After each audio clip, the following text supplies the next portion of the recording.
The accusation arrived before the train did. A station clerk in a stiff black coat stood on the platform holding a folded telegram high enough for everyone to see while snow whipped across the tracks like white smoke. The crowd gathered closer, hungry for warmth and gossip. Fraudulent nurse, the clerk read aloud. Dismissed from St. Bartholomew Hospital in Philadelphia under investigation for patient endangerment. A few people laughed. Someone muttered that cities were finally sending their failures west. A woman near the baggage cart shook her head and said loudly enough for everyone to hear, "If she killed patients back east, she won last a month in these mountains." The train whistle echoed through the valley. Then the passenger car door opened. Miriam Voss stepped onto the platform carrying a worn leather medical case and a single suitcase whose handle had been repaired with wire. Snow immediately coated her dark coat. She looked exhausted. Not weak. Exhausted. There was a difference. The telegram had already reached her destination before she had. The humiliation had travelled faster than the train. The station master cleared his throat. "You should know," he said carefully, "that the boarding house withdrew your room reservation this morning." Miriam stared at him. The owner received a letter. Of course she had. The letter. The same letter that had followed her through 3 states. The same letter signed by Dr. Edwin Mercer, the man who had destroyed her life. The crowd waited for tears. For pleading. For shame. Instead, Miriam slowly removed her gloves and tucked them into her coat pocket. "Do you have the original document?" she asked. The station master blinked. "What? The letter?" "Yes." The crowd exchanged confused looks. Most people defended themselves. Most people argued. Miriam wanted evidence. That alone should have warned them. The station master reluctantly handed over the folded paper. Snow gathered on its edges as she examined it.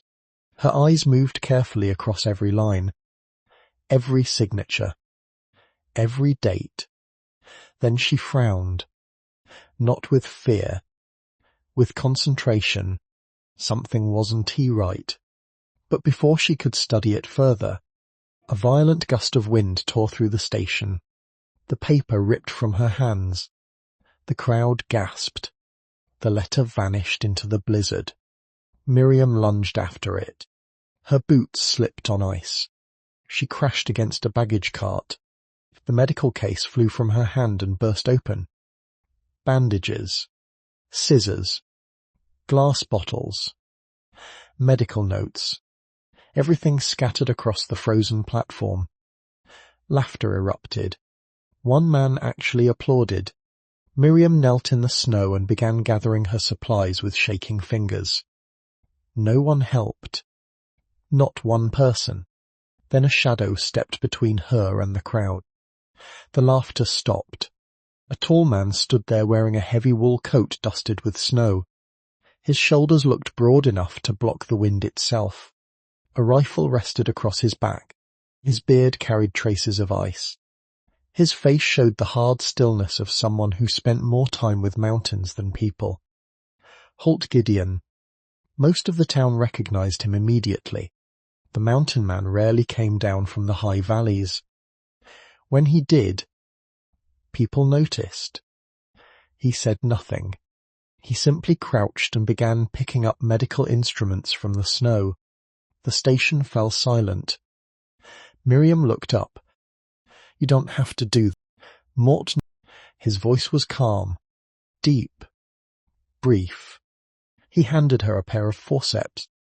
Then another instrument. Then another. The station master frowned. "Holt? You know who this woman is." Holt glanced toward the crowd. She was accused. Mott. And Holt stood. The wind pulled at his coat. His expression never changed. "And she says freeze." The answer stunned everyone. Especially Miriam. The station master looked annoyed.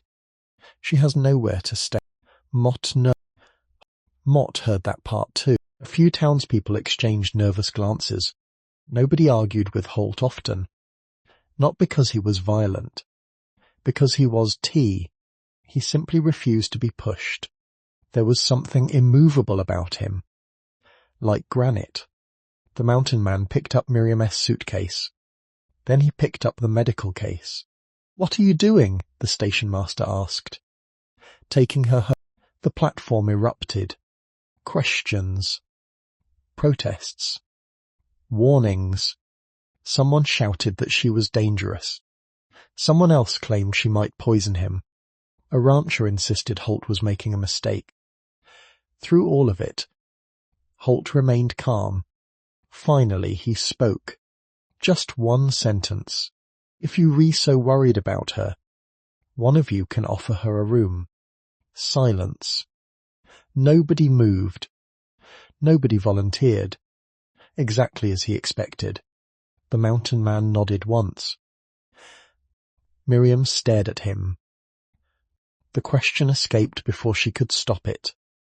Holt looked at her. Not at the rumours. Not at the accusations. At her. "You know how to use those tools?" She blinked. "Yes." "Then you re-useful." The answer should have sounded cold. Instead, it felt strangely honest. No pity. No judgment. No false kindness. Just truth. For the first time in months, someone had looked at Motfiher and seen a skill instead of a scandal. The snowstorm worsened. Visibility shrank. The station bell disappeared beneath the roar of the wind. Holt adjusted the strap on her suitcase. "My wagoness outside." Miriam hesitated. Everything in her life had taught her to distrust sudden rescues, especially from strangers. Yet staying meant freezing. And she could already feel the cold reaching through her boots. She followed him. The crowd watched as they disappeared into the storm. Neither of them noticed the man standing beneath the station awning. A man wearing a city coat completely unsuited for mountain weather. A man carrying a leather briefcase. A man who had arrived on the same train but never left the shadows. He watched Holt and Miriam vanish into the blizzard. Then he opened the briefcase. Inside lay several documents. One was a copy of Dr. Edwin Mercer's accusation. Another carried Miriam Voss' name. A third contained an official state medical seal. But the last document drew his attention. A yellowed file labeled Gideon Holt, Ullicid Medical Practice Investigation. The man smiled. Slowly. Dangerously. Then he slipped the file back into the briefcase and whispered to himself. "So that's where you've been hiding, far above town." The mountain road vanished into white darkness while Holt guided the wagon through the storm. Neither he nor Miriam knew that someone had followed her across half the country. Neither knew that the accusations against her were only part of a much larger secret. And neither knew that buried inside an old government file was a truth capable of destroying both their futures. A truth that had finally found them. The mountain road climbed into a world that seemed forgotten by everyone except the wind. Snow hammered the wagon from every direction, rattling the wooden frame and burying the narrow trail faster than Holt's mule team could clear it. Miriam pulled her coat tighter around herself. The cold here felt different from the cold she had known in Philadelphia. City winters bit at exposed skin. Mountain winters hunted for weakness. Neither she nor Holt spoke much during the first hour. The silence wasn't uncomfortable. It was simply practical. Every ounce of the mountain man's attention remained fixed on the trail. Twice he climbed down to clear fallen branches. Once he disappeared entirely into the storm and returned carrying a lantern he had tied beside a marker post weeks earlier. Preparation. The habit impressed her. Most people planned for tomorrow. This man planned for disasters. The wagon crested a ridge shortly after sunset. A faint glow appeared through the swirling snow. Miriam leaned forward. A cabin stood against the mountainside. Not large. Not elegant. But solid. The structure had survived enough winters to earn respect. A barn sat nearby. A smokehouse. A fenced livestock pen. Every building looked repaired dozens of times rather than replaced. Nothing wasted. Nothing decorative. Everything useful. The wagon rolled into the yard. Before it fully stopped, Holt climbed down and moved toward the barn. Miriam frowned. "You leaving?" His voice came through the darkness. "Putting the mules—" "Oh." A moment later he added, "You know how to open it." Despite everything, Miriam nearly smiled. Mott can manage. The cabin key rested above the frame exactly where Holt said it would be. Inside, warmth greeted her. Not luxury. Warmth. A cast-iron stove glowed near the centre of the room. Shelves lined one wall. Books occupied another. Several oil lamps illuminated the space. Miriam set down her medical case and looked around. Then she froze. Medical texts. Dozens of them. Not one or two. Dozens. Gray S. Anatomy. Surgical references. Herbals. Diagnostic guides. Several volumes looked years old. Others appeared newer. She walked toward the shelves. Many pages carried handwritten notes.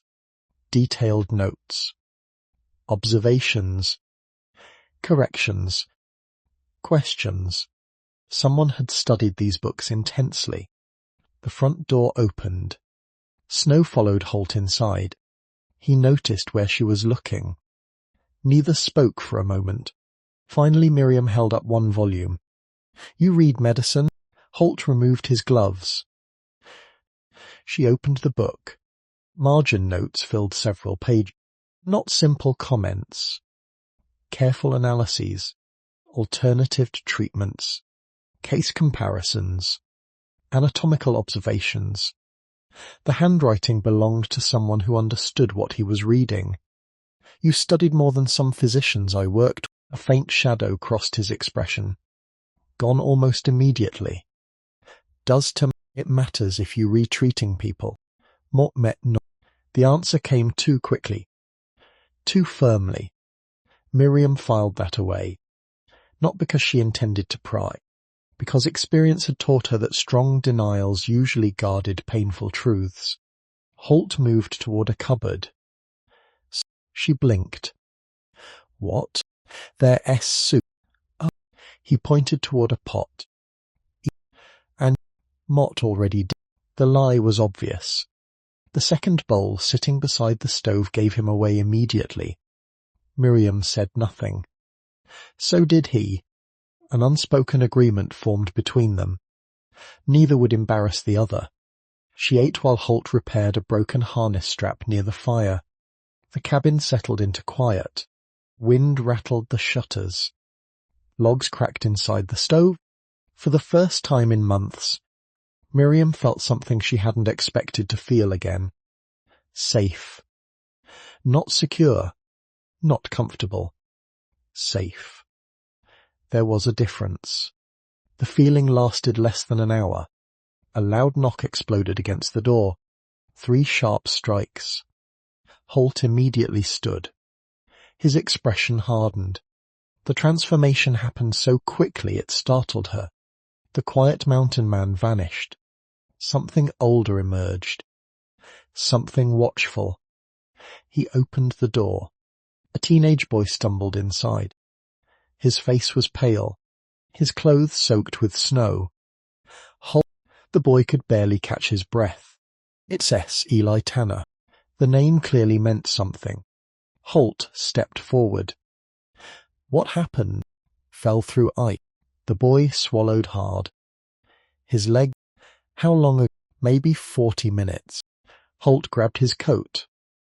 Then he stopped. His eyes shifted toward Miriam. The room became still. The boy followed his gaze. Confusion spread across his face. "Who's she?" Holt ignored the question. Instead he looked directly at Miriam. "Can you handle fractures?" She stared. You mean professionally? Yeah, of course Mort can. A pause. Then another. The mountain man made a decision. A significant one. He handed her a lantern. We leave in 2 minutes.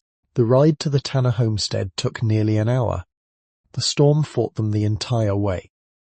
By the time they arrived, Eli Tanner's father looked desperate. His 12-year-old son lay on a kitchen table. The leg was swollen, misshapen. The fracture was obvious. So was the fear. Several neighbors crowded the room. Their expressions changed the moment they saw Miriam. Recognition spread. Rumors traveled quickly in small towns. One woman immediately whispered, "That S." Another, "The nurse." The word carried accusation, not respect. Miriam ignored them. Patience mattered. Gossip didn't. She examined the boy carefully, asked questions, checked circulation, tested sensation, observed breathing, pain response, shock level, everything. Holt watched silently. The room watched him. Nobody missed what happened next. The mountain man followed every instruction she gave. Everyone. Hold the lantern higher. He did. Boil more water. He did. Stabilize the leg. He did. Not once did he challenge her. Not once did he hesitate. The fracture reduction took nearly 20 minutes. The boy screamed. His mother cried.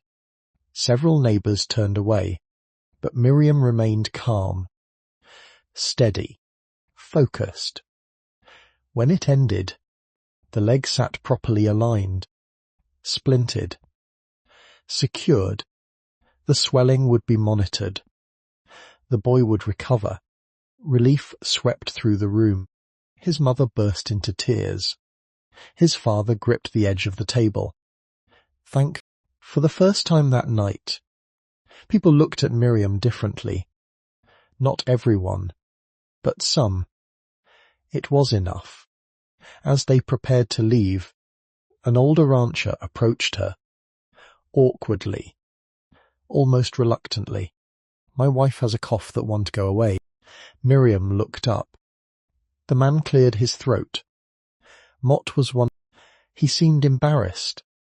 "If maybe you could take a look sometime." The room grew quiet. The request meant something. Trust always started small. Miriam nodded. "Mott'd be happy to." The rancher smiled. Only briefly. But genuinely. When she stepped outside, Holt was waiting beside the wagon. Snow had finally begun to ease. The stars appeared between moving clouds. "You handled that well," he said. Coming from him, the sentence felt enormous. He climbed into the driver's seat. A few moments later she joined him. The wagon started toward the mountains. For several minutes neither spoke. Then Miriam finally asked the question that had been bothering her since she entered the cabin. "Why do you own so many medical books?" The reins shifted slightly in Holt's hands. "Nothing else. Moat used to study." "Used to?" "Years." She waited. Eventually he continued. "Applied for certification." That surprised her. "You wanted to be a doc—" The answer arrived immediately. Then he corrected himself. "Didn't think Mott could." The distinction mattered. Miriam could hear it. What happened? The wagon rolled onward. Wind whispered through the pines. Finally he spoke. They wanted record, school record, documentation. And what day not have it? The simplicity of the answer felt wrong. Too simple. As though entire years had been compressed into 3 words.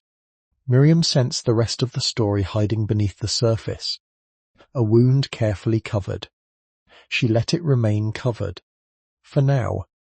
When they reached the cabin near midnight, exhaustion settled over both of them. Miriam placed her medical notes on the kitchen table. Then she noticed something unusual. A paper protruded from beneath one of Holt's books. She pulled it free. At first she thought it was another medical text. Then she saw the heading, Official Review Board, Application Denied. Her eyes moved lower. The applicant S name read, Holt Gideon. Beneath that sat several handwritten comments. One sentence had been underlined twice. Applicant demonstrates exceptional practical knowledge. However, verification of prior credentials remains impossible. Application rejected. Miriam frowned. Something about the document bothered her. Not the rejection. The date. She checked it again. Then again. A strange feeling settled into her stomach. Because she recognized the signature at the bottom. Not perfectly. But enough.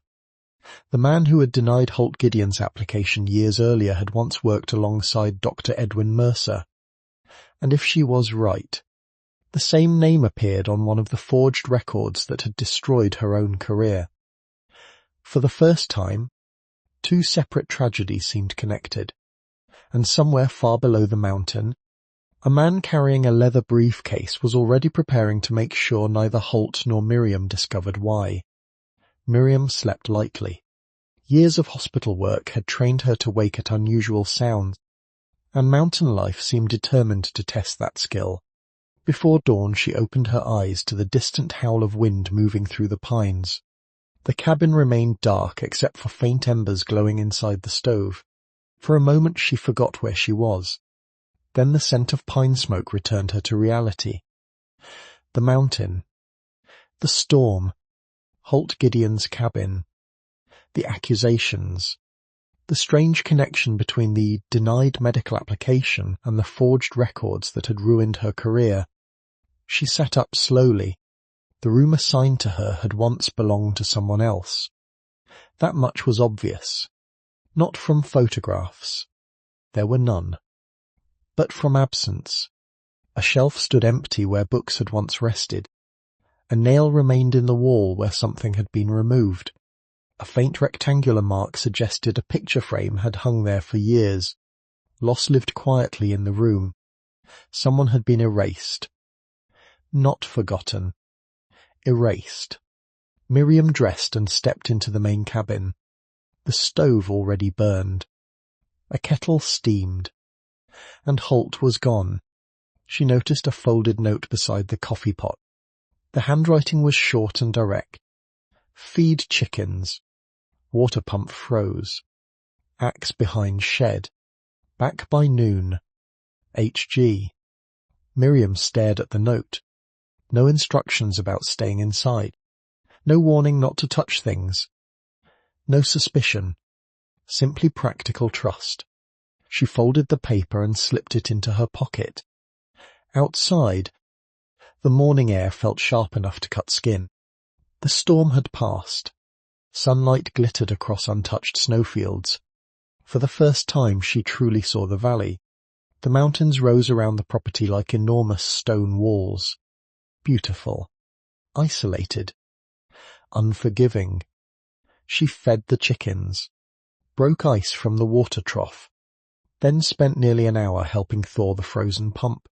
By the time she finished, her gloves were soaked and her fingers numb. Yet she found herself smiling.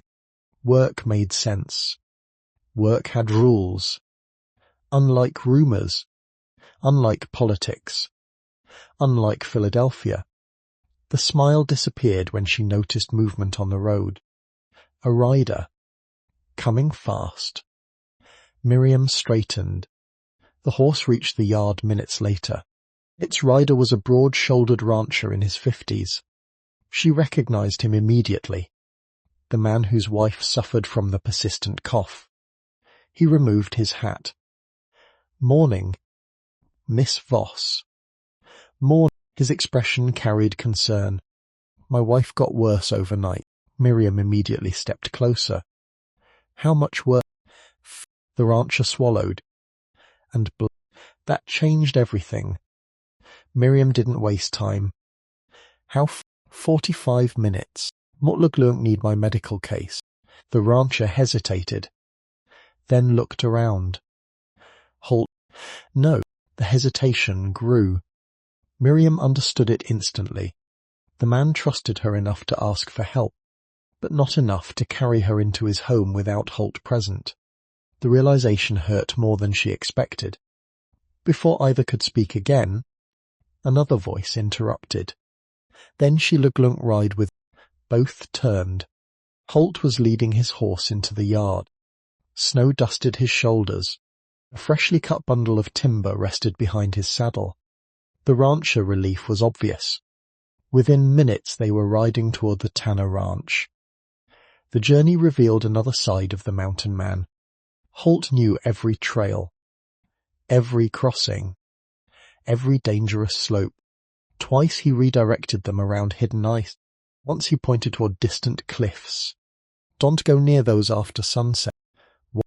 Cougar dead. The answer arrived as calmly as a weather report. Miriam decided not to ask further questions. Mrs. Tanner's condition proved serious. Not immediately fatal, but serious. The cough, the fever, the bloody sputum, the weight loss. Miriam observed carefully, asked questions, reviewed symptoms, then requested several items from the kitchen. Hot water, clean cloths, a notebook. The notebook drew curious looks. One of the neighbouring women frowned. What do you need? Miriam didn't look up. Record. The woman blinked. Record. Every symptom. She began writing. Date. Temperature. Pulse. Duration. Previous episodes. Living conditions. Exposure history. Everything. The room watched in silence. Frontier medicine often relied on memory. Miriam trusted documentation. An hour later she left detailed instructions. Hydration. Isolation. Observation schedule. Warning signs. Follow-up requirements. The Tanner family listened carefully. So did everyone else. Word spread quickly. By the time Miriam and Holt returned to town 3 days later for supplies, half the valley had heard about the nurse who wrote everything down. The reaction was mixed. Some admired it. Others mocked it. Unfortunately, one of the skeptics owned the general store. Mayor Calvin Rhodes happened to be standing near the counter when Miriam entered. The mayor looked polished in a way that felt unusual for mountain country.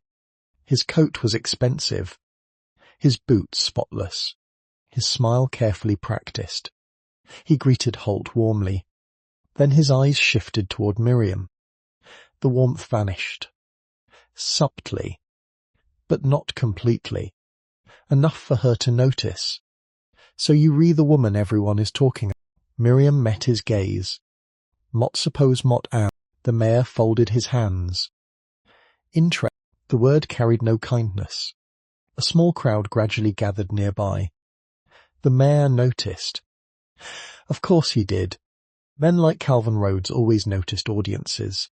Mort heard you treated Eli Tanner. Mot and his mother. Yes. The mayor nodded slowly, then smiled. Tell me. Miss Voss. The store became quiet.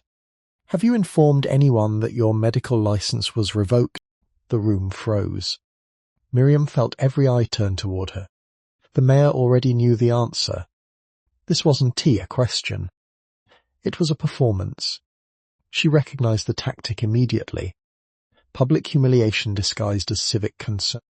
My license wasn't revoked. Several people exchanged surprised looks. The mayor tilted his head. No. Then why were you dismissed? Because a powerful man forged evidence. Because corruption hides behind respectable faces. Because truth rarely arrives first. Instead she simply... Mort was accused. The mayor smiled. An important distinct laughter emerged from somewhere behind the crowd. Miriam stood perfectly still. Years earlier, the moment would have broken her. Not now. Not after surviving Philadelphia. Not after crossing half the country. Not after spending weeks being treated like a criminal. The mayor waited for embarrassment. He received composure. That seemed to irritate him.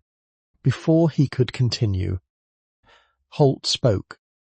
Only 3 words. Need anything else? The question sounded harmless. It wasn't tea. The mayor understood immediately. Everyone did. The conversation was over. The crowd slowly dispersed.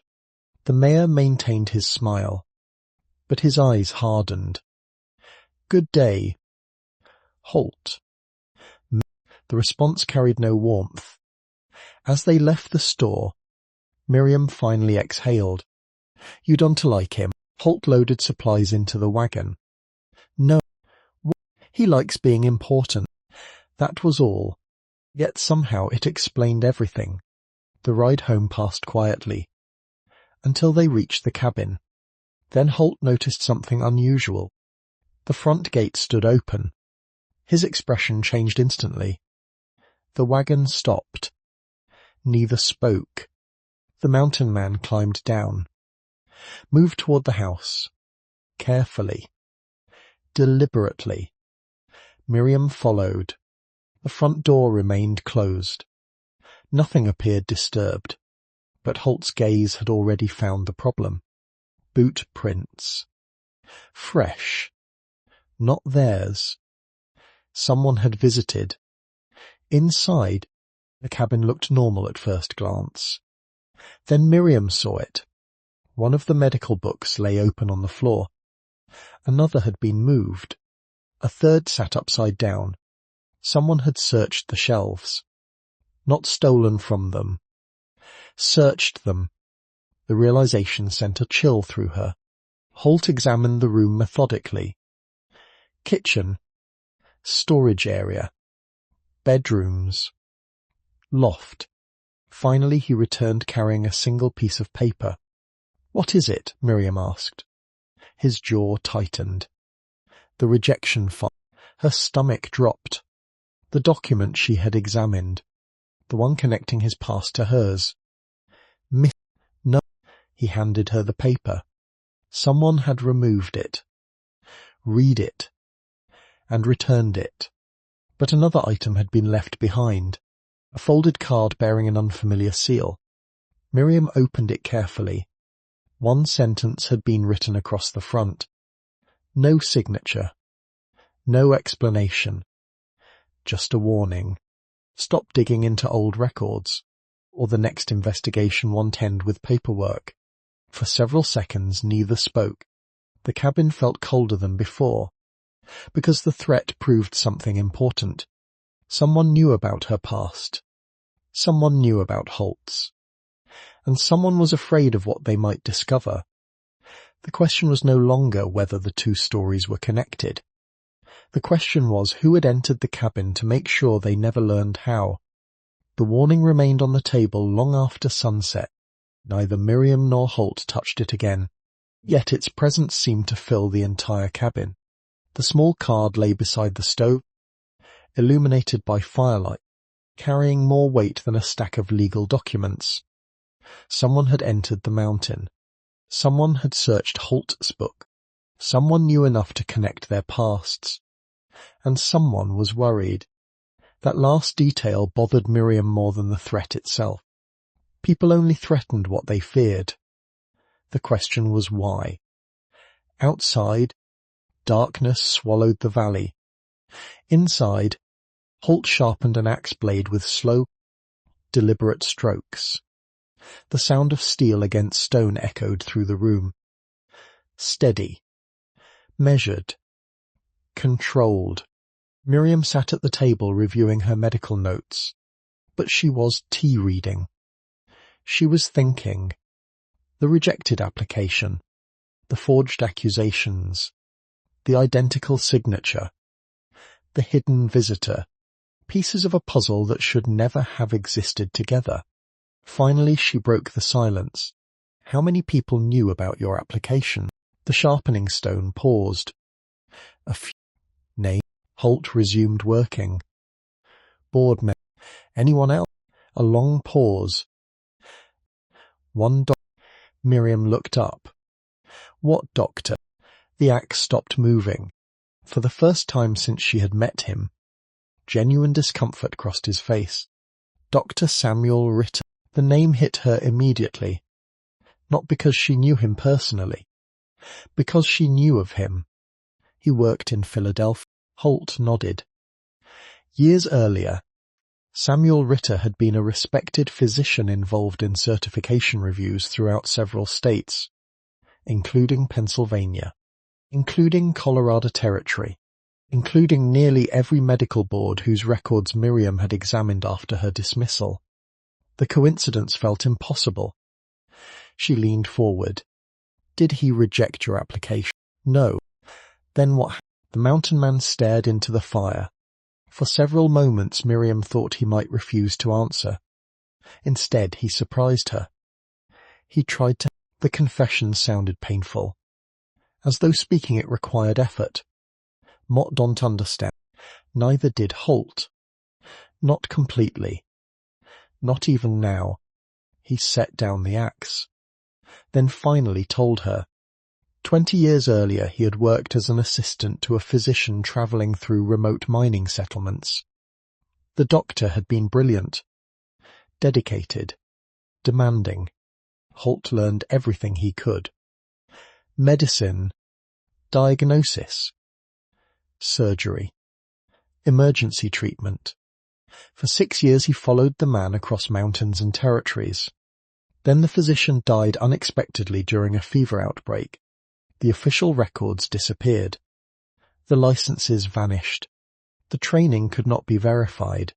And when Holt eventually attempted formal certification, the board demanded documents that no longer existed. So they rejected. Yes, even after examinations. Passed every... Miriam frowned. That made no sense. Even frontier medical boards weren't usually that rigid. Something else had happened. What did Dr. Ritter say? Holt looked away. He said someone wanted the application denied. The room became very quiet. Miriam slowly lowered her notebook. Someone? He never said who. Why? He died. The words landed heavily. A log shifted inside the stove. Sparks drifted upward. Miriam suddenly understood why Holt rarely discussed the subject. The rejection wasn't merely a professional disappointment. It was unfinished. An open wound. A door permanently closed. She looked toward the shelves, toward the countless books he had continued studying despite everything. Years of effort. Years of learning. Years of helping people unofficially. All because paperwork had mattered more than ability. The injustice felt familiar. Painfully familiar. For several moments neither spoke. Then a knock interrupted them. 3 quick taps. Not urgent. Not threatening. Just unexpected. Holt opened the door. Mrs. Tanner stood outside, wrapped in heavy blankets, looking considerably healthier. The improvement was obvious. Colour had returned to her face. The fever had broken, and in her hands she carried a basket. Mott brought... Miriam smiled despite herself. The older woman stepped inside. Mott also brought gossip. That earned a rare expression from Holt, something very close to amusement. Mrs. Tanner settled into a chair. The mayor has been asking questions. Miriam's smile faded. What kind of question? The older woman snorted. The dangerous kind. That answer explained plenty. He wants to know where you came from. Everyone knows where Mott came from. He wants detail. The distinction mattered. Mrs. Tanner placed fresh bread on the table. Apparently he spent most of yesterday speaking with the sheriff. Holt's expression hardened immediately. You sure? The older woman lowered her voice. Mott also heard a stranger has been staying at the hotel. Miriam and Holt exchanged a glance. Neither mentioned the search of the cabin. Neither mentioned the warning card. Yet both thought about them. At the same time. Mrs. Tanner continued. What's he doing here? Holt asked. No idea, but he's asking questions too. The room fell silent again. The pieces were beginning to move, and none of them liked the pattern. The next week brought more patients. Word spread rapidly through the valley, not because Miriam advertised, because results travelled faster than rumours. A ranch hand with an infected wound improved. A child suffering recurring fevers received proper treatment. An elderly widow's chronic cough turned out to be caused by mould inside her cabin rather than illness. Miriam documented everything. Every symptom, every diagnosis, every treatment, every outcome. The notebooks multiplied. Soon one notebook became 3, then 5, then 8. The townspeople found the habit strange, but they also found it effective. More importantly, Holt found it fascinating. One evening he watched her organize patient records beside the fire. You write all of it down? Everything. Why? She glanced up. Because memory lies. The answer surprised him. She continued. People forget details. Sometimes they remember what they expect to remember. He considered that. Miriam tapped a notebook. This doesn't care what Mott expects. The mountain man nodded slowly. It made sense. Practical. Useful. Exactly the sort of reasoning he respected. Without realizing it, he began helping. At first he merely carried notebooks. Then he started recording temperatures during examinations. Later he organized patient history. The partnership developed naturally. Not romance. Not affection. Work. Trust. Shared purpose. Something stronger than either expected. 3 weeks after the warning appeared, the breakthrough arrived. Entirely by accident. Miriam was reviewing old notes from Mrs. Tanner's illness when she noticed something odd. A pattern. Not in the patients. In the dates. Several individuals from different parts of the valley had experienced nearly identical respiratory symptoms during the same periods over the past 2 years. The timing seemed too consistent. She spent hours comparing records, then more hours examining maps. Finally she found it. A cluster. Every affected family lived near streams flowing from the same section of mountain, the abandoned Silver Crest mine. She immediately showed Holt. His reaction worried her. That S impossible. The mine's been closed for years. Exact. He studied the map. The more he looked, the less comfortable he became, because the evidence appeared solid. The contamination pattern followed the water followed the mountain, and the mountain led directly to Silver Crest. A mine owned, according to county records, by Mayor Calvin Rhodes. The realization hung between them. Heavy. Dangerous. If the mayor knew contamination existed and ignored it, families had been getting sick for years. If he didn't know, someone else did. Either possibility created problems. Serious problems. Then Holt noticed something else. A detail Miriam had missed. Near the bottom of one notebook sat a date. A seemingly harmless date. The day Mrs. Tanner first became ill. Holt stared at it. Then he crossed the room and retrieved an old ledger from a shelf. "What is it?" Miriam asked. The mountain man flipped pages rapidly, his expression growing darker with every entry. Finally he stopped. His finger rested on a line item. Supply shipment. Silver Crest Mine. Delivered despite official closure. The shipment date matched Mrs. Tanner's illness almost exactly. Miriam's pulse quickened. Someone had been operating inside the abandoned mine. recently, secretly, and whatever they were doing might be poisoning the valley. Then another realization struck her, a far worse one. If the contamination records connected to Silvercrest, and if the same people connected to Silvercrest were tied to old medical board decisions, then the corruption destroying lives today might be the same corruption that ruined both of them years ago. Before either could speak, a gunshot echoed somewhere outside. Then another. Then shouting.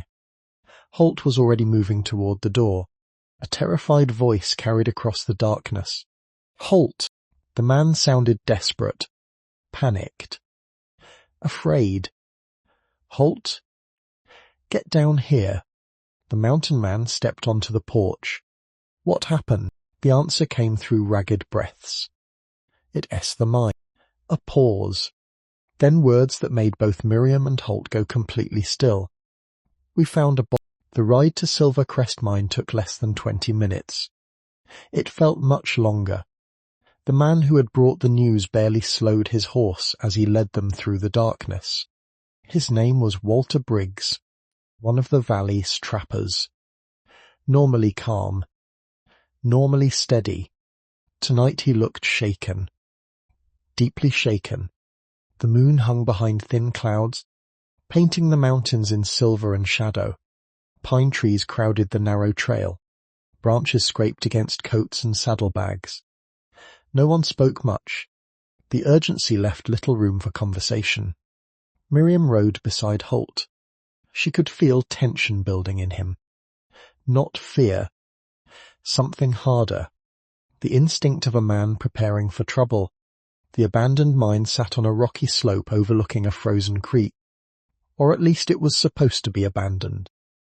The moment they arrived, that illusion disappeared. Lanterns glowed near the entrance. Fresh wagon tracks scarred the snow. Recently cut timber supported sections of the outer structure. Someone had been working here. Recently. Extensively. And illegally. 3 men waited near the entrance. Their faces appeared pale beneath the lantern light. One pointed toward the ground. No one needed further explanation. The body lay partially buried beneath fresh snow. A man. Middle-aged. Well-dressed. Not a miner. Not a labourer. His expensive coat immediately stood out. Miriam climbed down from her horse. Years of medical work took over. She approached carefully, knelt beside the body, and began examining it. The others remained silent, watching, waiting. The dead man had suffered a severe head injury. That much was obvious. But something else caught her attention almost immediately. His hands, specifically his fingernails. Dark residue clung beneath them. She scraped a small sample into a folded piece of paper, then examined his face, his clothing, his pockets, everything. The cold preserved details surprisingly well. After several minutes she looked up. "He didn't die." Walter frowned. "How can you—" She pointed toward the snow. "No." The trapper blinked. Miriam continued. "If this injury happened here, there would be significantly more blood around the body." Several men exchanged looks. She was right. Again, the body was moved, she concluded. The statement settled heavily over the group. Murder was one thing. Moving a body afterwards suggested planning. Secrecy. Intent. Holt crouched beside her. What else? She studied the wound. The injury could have killed. Could have. It might not. His eyes narrowed. "You mean someone finished the job?" "Possibly." The word lingered. "Possibly. Not certainly. Not yet." Facts mattered. Assumptions killed investigations. Miriam had learned that lesson the hard way. Then she noticed something protruding from inside the man's coat. A folded envelope. Waterproofed. carefully protected. She removed it slowly. The seal remained intact. No name appeared on the outside. Only initials. CR. Holt immediately recognized them. So did Walter. Calvin Rhodes. The mayor. The atmosphere changed instantly. Everyone felt it. The dead man had been carrying correspondence intended for the most powerful official in the valley. That was not a coincidence. Not even close. Walter shifted uneasily. You think the mayor knows about this place? No one answered. Because they all already knew the answer. The evidence was becoming impossible to ignore. The real question was whether Calvin Rhodes knew. The question was how deeply involved he was. Miriam carefully opened the envelope. Several papers rested inside. Most appeared financial. Supply orders. Shipping records. Payment receipts. Nothing unusual at first glance. Then she found the ledger page. A single sheet torn from a larger accounting book. Numbers filled every line. Dates. Deliveries. Amounts. Names. And one particular column. Medical review expenses. Her pulse quickened. What is it? Holt asked. She handed him the paper. His eyes moved across the entries, then stopped. The mountain man's expression darkened. Several names appeared repeatedly. Samuel Ritter, Dr. Edwin Mercer, various review board officials, payments spanning nearly 15 years. Large payments. Extremely large payments. The implication struck both of them immediately. Someone had been buying influence inside medical certification boards for years. Someone wealthy. Someone organized. Someone connected to Silver Crest. Walter stared. Mott don't understand any of this. Neither did Miriam. Not completely. Yet. But pieces were beginning to align. Dr. Mercer's accusations. Holt S. denied certification. The mysterious signature. The mine. The payments. The dead courier. Separate events were becoming one story. And someone had gone to considerable lengths to keep that story buried. A sudden sound interrupted them. Hoofbeats. Fast. Approaching. Everyone turned. A rider emerged from the darkness. Sheriff Amos Reed. He reined in sharply beside the mine. His face immediately tightened when he saw the body, then tightened further when he noticed the papers. Nobody touches anything. The order came too late. Miriam folded the ledger page. The sheriff noticed. His eyes narrowed. What are you holding? A document. Give it. Miriam remained calm. The silence that followed felt dangerous. Not because the sheriff might become violent. Because everyone understood the significance of the refusal. Sheriff Reed slowly climbed from his horse. His gaze remained fixed on her. Miss. His voice sounded polite. Very polite. Which somehow made it worse. That document belongs to an active investigation. So does the sheriff's jaw tightened. And Mort met examining that too. Several men looked away. The exchange was becoming uncomfortable. Miriam continued. Mort Leglunk provide a copy once Mott V reviewed it. Yes. The sheriff stared. Then laughed once. Without humour. You re not an investigator. No. You re not law enforcement. And according to several records Mott seen, you re not even a licensed nurse anymore. The words landed exactly as intended. Publicly. Cruelly. Deliberately. The old accusation again. The familiar weapon. For a moment the mountain air felt colder. Then Holt stepped forward. Only one step. Nothing dramatic. Nothing threatening. Yet the sheriff noticed immediately. So did everyone else. The mountain man spoke quietly. That was all. One word. The warning carried enormous weight. Sheriff Reed studied him.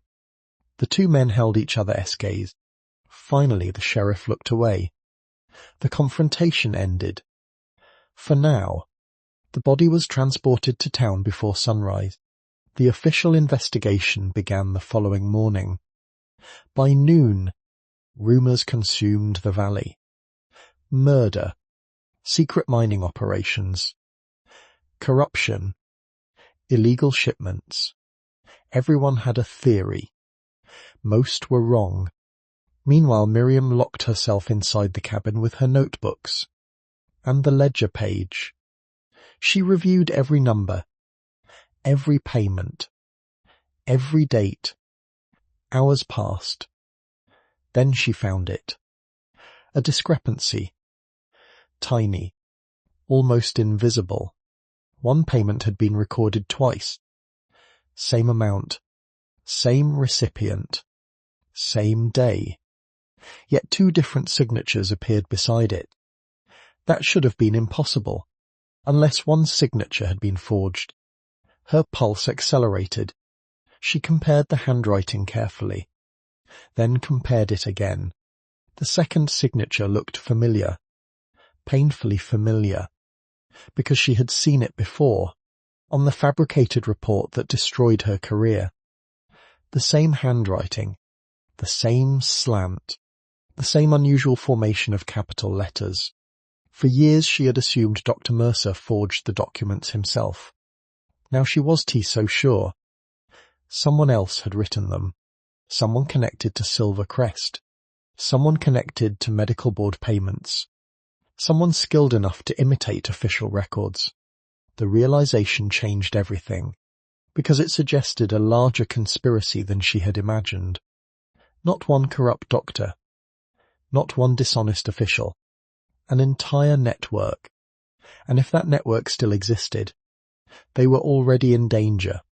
The knock arrived shortly before sunset. Sharp. Urgent. Unexpected. Holt opened the door. Mrs. Tanner stood outside. Breathless. Terrified. "What's wrong?" Miriam asked. The older woman stepped inside. Her face had gone completely pale. They arrested Walter Briggs. The room froze. What? They arrested him for the... Miriam stared. That S impossible. Mrs. Tanner nodded frantically. Apparently someone found blood on his coat. Holt immediately understood the problem. Walter had discovered the body. Of course there was blood. Anyone handling the corpse could have transferred evidence. But logic rarely stopped a rushed investigation, especially when powerful people wanted quick answers. Then Mrs. Tanner delivered the second piece of news. The worse piece. The mayor personally requested the arrest. Silence filled the cabin, because everyone suddenly understood what was happening. The investigation wasn't seeking truth. It was seeking a convenient suspect. And if Walter became the official killer, the mine, the payments, the corruption, the ledger, all of it could disappear. Miriam slowly looked down at the evidence spread across the table, then toward Holt. For the first time since arriving in the mountains, she made a conscious choice. Not as a nurse, not as a victim, as an investigator. We need to prove Walter didn't do it. Holt studied her. For several seconds he said nothing. Then he nodded once. And outside, somewhere beyond the dark mountains, the real killer learned that Miriam Voss had begun connecting the pieces, which meant she had just become the next problem that needed to be solved. The following morning began with a lie. Not one spoken aloud. One written. Miriam discovered it before sunrise. The official arrest notice had been posted outside the sheriff's office overnight, and by the time she reached town with Holt, a crowd had already gathered around it. The document stated that Walter Briggs had been arrested based on substantial physical evidence linking him to the death near Silver Crest Mine. That sounded convincing, until she read the details. Then she saw the problem. The timeline didn't work. Not even close. She read the notice twice. Then a third time. The sheriff claimed Walter had been seen near the mine shortly before the victim's death. But according to Mrs.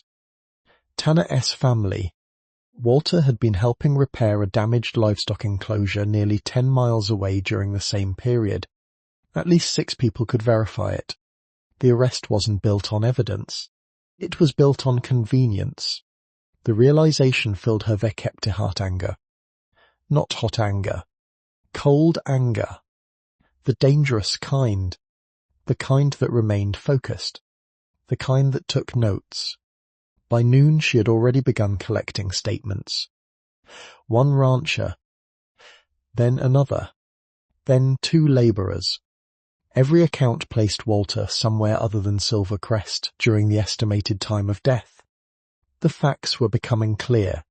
The sheriff either hadn't checked the witnesses, or hadn't wanted to. Neither explanation inspired confidence. Meanwhile, Holt spent the day elsewhere. He rode through the valley speaking with people who trusted him. Former miners. Trappers. Freighters. Men who rarely shared information with officials. By evening he returned carrying something unexpected. An old survey map. The parchment looked fragile. The edges were cracked. The ink faded, but the markings remained visible. Holt spread it across the cabin table. "What is it?" Miriam asked. "Silver Crest." She moved closer. The map revealed the original mine layout. Main tunnels, ventilation shafts, storage chambers, water channels. Everything. Several sections carried handwritten notes.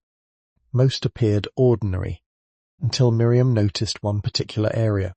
A tunnel was marked as abandoned. It had been deliberately erased. Not removed. Covered. Someone had altered the map. Her eyes narrowed. Who gave this? Former surveyor. He kept a copy. That alone seemed suspicious. Surveyors rarely preserved unofficial duplicates unless they expected trouble later. Miriam traced the altered section with her finger. Where does it? Holt looked toward the mountains visible beyond the window. Nobody knows. The answer bothered her. Mining operations documented everything, especially tunnels. Because mistakes killed people. An undocumented passage suggested secrecy. The question was why. A knock interrupted them. This time it was Eli Tanner. The boy's leg continued improving, but his face carried concern. "My father sent..." Holt opened the door wider. "Something wrong?" Eli nodded. Someone was asking about Miss Voss. Miriam immediately looked up. Didn't know his name. The boy swallowed. City man. The briefcase. The stranger. The hotel guest. Still here. Still watching. Eli shifted uneasily. "He was asking where you travel. Anything else?" The boy hesitated, then nodded. "He asked if you kept copies of your records." The room became silent. Very silent. Because that question revealed intent. Not curiosity. Intent. Someone wasn't worried about Miriam herself. They were worried about documentation. Her notebooks. Her evidence. The same evidence gradually exposing patterns throughout the valley. The same evidence potentially connecting Silver Crest to illness. The same evidence capable of challenging official narratives. Miriam slowly closed the ledger she had been reviewing. The realization settled heavily upon her. Her habit of recording everything had become dangerous. Not because the records were wrong. Because they were right. That night neither she nor Holt slept much. A storm approached from the west. Wind rattled the cabin walls. Snow began falling shortly after midnight. Near dawn, another visitor arrived. This one unexpected. Sheriff Amos Reed. He stood outside alone. No deputies. No horse escort. Just the sheriff. Holt opened the door. "What do you want?" The sheriff looked tired. Far more tired than usual. "Mott need to talk." "About Walter?" "Partly." The sheriff glanced toward Miriam, then back at Holt. "May Mott come in?" Several seconds passed. Finally Holt stepped aside. The sheriff entered, removed his hat, accepted a cup of coffee, then sat heavily near the stove. For a long time he said nothing. The silence stretched. Finally Miriam broke it. "You arrested the wrong man." The sheriff rubbed his face. "Mott, no." The answer stunned her. It stunned Holt too. The sheriff stared into the fire. "The arrest came from above." "What does that mean?" "It means Mort was told Walter Briggs would be charged." "Told by—" The sheriff laughed bitterly. "You already—" "Mayor Rhodes." "Of course." The answer explained everything. But it also created a new problem. If the sheriff knew Walter was innocent, why comply? As though reading her thoughts, he answered, "Because Mott have 2 deputies." His voice sounded exhausted. "And because the county controls funding." He looked up. "And because Calvin Rhodes has spent 15 years making sure anyone who opposes him pays for it." The confession changed something. Not completely, but enough. For the first time, Miriam saw uncertainty beneath the badge. The sheriff wasn't entirely corrupt, perhaps simply compromised. There was a difference, a dangerous difference, because compromised people sometimes became allies. The sheriff reached inside his coat, then placed an envelope on the table. "Mortvay Kepiet node here." Neither Miriam nor Holt moved. "What is it?" Holt asked. "Something removed from the victim's belongings." Miriam carefully opened the envelope. Several papers rested inside. Most appeared financial. Then she found the letter, and her breath caught. The recipient's name read, Dr. Edwin Mercer. The room seemed to shrink. She read quickly, then more carefully. The letter referenced ongoing payments, medical review boards, certification denials, professional removals, reputation management. Several sections were written in coded language, but the meaning remained obvious. People had been paid, careers had been manipulated, outcomes had been purchased, and at the bottom sat a signature. Not Mercer, not Rhodes. Someone else, a name Miriam had never seen before. Nathaniel Blackwood. The sheriff watched her expression. Neither do. The sheriff leaned back. But whoever he is, he appears to be the one writing checks. The name lingered in the room. Nathaniel Blackwood. A ghost. A financier. A hidden hand. Perhaps the first glimpse of the person truly behind everything. Miriam looked again, then froze, because another detail suddenly caught her attention. A date. A specific date. The same week her dismissal hearing occurred in Philadelphia. The same week Holt's appeal file disappeared from review records. The same week multiple payments appeared in the Silvercrest ledger. Not coincidence. Coordination. The realization sent a chill through her. For years she had believed her destruction began in a hospital. She was wrong. It began here, in these mountains, at Silvercrest, long before she ever arrived, long before she knew Holt Gideon existed. The sheriff eventually left. The storm worsened. Snow buried the valley, and throughout the afternoon Miriam worked through every document they possessed. The map, the ledger, the letters, the arrest reports, the witness statements. Hours passed. Then something extraordinary happened. A contradiction appeared. Tiny. Almost invisible. One shipment recorded at Silver Crest supposedly occurred during a week when every mountain pass had been closed by avalanche. The delivery could not have happened. Physically impossible, which meant the shipment record had been fabricated. And if one shipment was fake, how many others were fake too? Her pulse quickened. She compared additional entries. Then more. A pattern emerged. Not random. Deliberate. Systematic. Entire sections of accounting records had been manufactured. Someone had created a false financial history. A cover. A disguise. For something else. Something hidden beneath the official books. Miriam looked toward Holt. He saw her expression immediately. What did you find? She pointed to the ledger. This isn't a mining operation. The mountain man frowned. What is it? Miriam slowly raised her eyes. Mott don't know yet. The answer hung heavily between them. Because it was the truth. And somehow that truth felt far more frightening. Then a gunshot echoed from outside the cabin. One shot. Very close. The window beside the table exploded inward. Glass shattered across the room. A bullet slammed into the wall exactly where Miriam had been sitting moments earlier. And pinned beneath the shattered wood was a single piece of paper. 3 words, written in dark ink. Last warning. The cabin fell silent after the gunshot. Not the ordinary silence of winter. The kind that comes after danger arrives. Glass covered the floor. Cold air poured through the shattered window. The paper pinned to the wall fluttered slightly in the draught. Last warning. 3 words. Nothing more. No signature.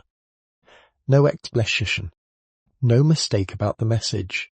Holt moved first. In a single motion he grabbed the rifle hanging near the door and stepped outside. Miriam didn't argue. She knew better. The shooter would already be gone. Still, she watched through the broken opening as Holt disappeared into the darkness. Snow continued falling. Fresh tracks would vanish quickly. That was likely intentional. 15 minutes later he returned. Empty-handed. He shut the door behind him. Holt. One. The storm covered most of it. Miriam looked toward the paper again. Holt nodded. They know we reclosed. Neither said what both were thinking. The attack wasn't aimed at killing her. If someone wanted her dead, they could have waited until she slept.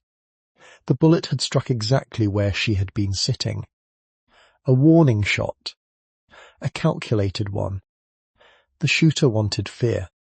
Wanted hesitation. Wanted them to stop looking. Instead, the opposite happened. For the first time since arriving in the valley, Miriam felt certain they were moving in the right direction. Danger was evidence. People didn't fire bullets through windows to protect lies that didn't matter. The next morning revealed another surprise. Sheriff Reed returned.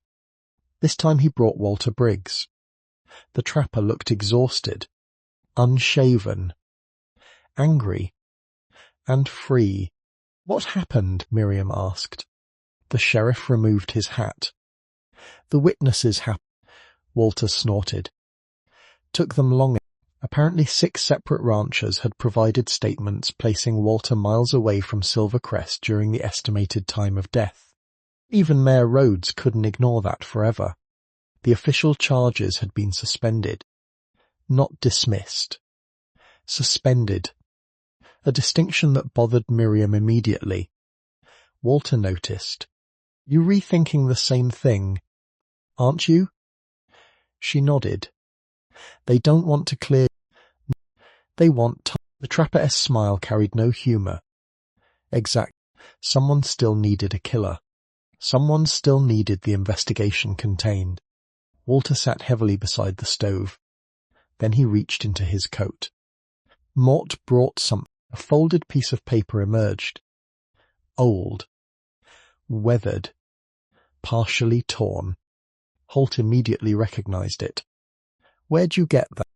"My grandfather." Walter unfolded the document. Miriam leaned closer. The paper turned out to be another mining survey, much older than the one Holt had acquired. This version carried markings missing from modern records. Several tunnels, storage chambers, and something unusual near the deepest section of the mine. A room. Not a shaft. Not an excavation site. A room. Deliberately constructed. Deliberately hidden. Miriam frowned. "What is that?" Walter looked at Holt, then back at her. "My grandfather worked Silvercrest before it officially closed." The room grew quiet. "He used to tell stories." "What kind of stories?" Holt asked. Walter hesitated. Stories told by old miners often bordered on legend. Ghosts. Hidden gold. Lost fortunes. Most weren't true, but some were. Finally, Walter answered. The owners weren't mining silver near the end. Miriam looked up sharply. "What do you mean?" "They found something more valuable." The trapper tapped the map. "Record." Nobody spoke. Walter continued. "According to my grandfather, wealthy men from 3 states stored documents down there." The statement sounded absurd. Until it didn't. Miriam slowly considered everything they already knew. Bribed officials. Forged certifications. Destroyed careers. Hidden payments. Political influence. If powerful men needed somewhere remote to store evidence, a hidden room inside an abandoned mine would be perfect. Walter nodded as if reading her thoughts. Grandfather said wagons came at night. From where? The trapper pointed toward the map again. Bank, lawyer, politician, doctor. The last word lingered. Doctors. The room seemed colder, because suddenly Silvercrest looked less like a mining operation, and more like an archive. A secret archive. The false shipment records. The fabricated accounting books. The mysterious payments. Everything began aligning. The mine was hiding ore. It was hiding proof.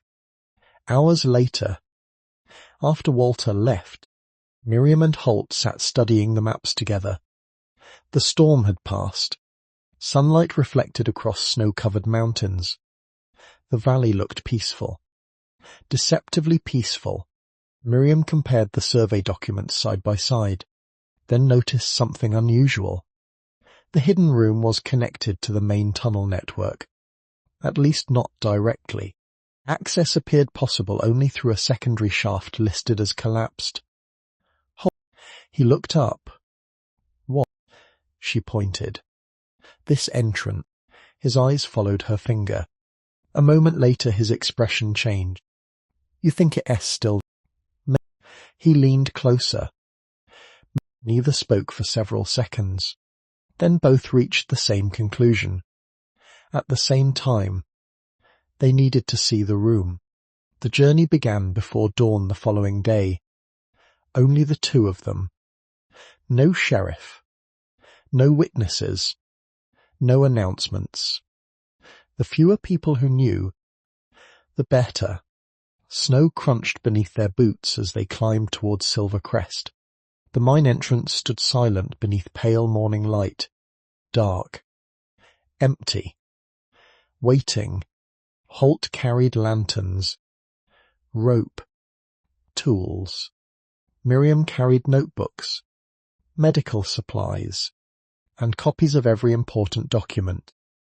If something happened, they would to lose everything. The mine swallowed them quickly. Cold stone replaced mountain air. Their lanterns pushed back darkness one circle at a time. Water dripped somewhere deep within the tunnels. The sound echoed endlessly. Neither spoke much. The place demanded silence. Eventually they reached the collapsed shaft marked on Walter S. map, or what remained of it. Rocks blocked most of the passage. Years of neglect had buried the entrance. Yet something felt wrong. Miriam crouched near the rubble, then touched the stone. Fresh scrape marks. Recent scrape marks. She looked up. Holt. He immediately saw them too. Someone had moved these rocks. Not years ago. Recently. Very recently. The realization accelerated both their heartbeats. Someone else knew about the hidden room. Someone else had been here. Working. Searching. Protecting. Or destroying evidence. Together they cleared enough space to squeeze through. The narrow passage descended sharply. 50 feet. Then 70. Then more. Finally the tunnel widened. The lantern light revealed a heavy iron door. Neither moved. For several seconds they simply stared. Because the door should not have existed. Not inside a frontier silver mine. Not buried beneath a supposedly abandoned shaft. Yet there it stood. Solid. Locked. Real. Miriam slowly approached. A rusted plaque remained attached near the handle. Most letters had faded, but enough remained visible to read. Property Arc. Private record. Authorized access only. The words sent a chill through her. They had found it. The hidden room. The secret at the center of Silver Crest. The thing someone had tried to kill them for discovering. Holt examined the lock. It was opened recently. Miriam looked at him. How recent? He touched the metal. Then the scratches around it. A few days. Her stomach tightened. Someone had reached the archive before them. The question was whether anything remained inside. Holt took a step back. Then another, positioning himself to force the door. You ready? Miriam swallowed. A faint smile touched his face. Good eye. Then he slammed his shoulder into the iron door. The old lock shattered. The door swung inward. Dust exploded into the air. Lantern light spilled across shelves. Boxes. Cabinets. Thousands upon thousands of documents. And at the center of the room sat a desk holding one single folder. Open.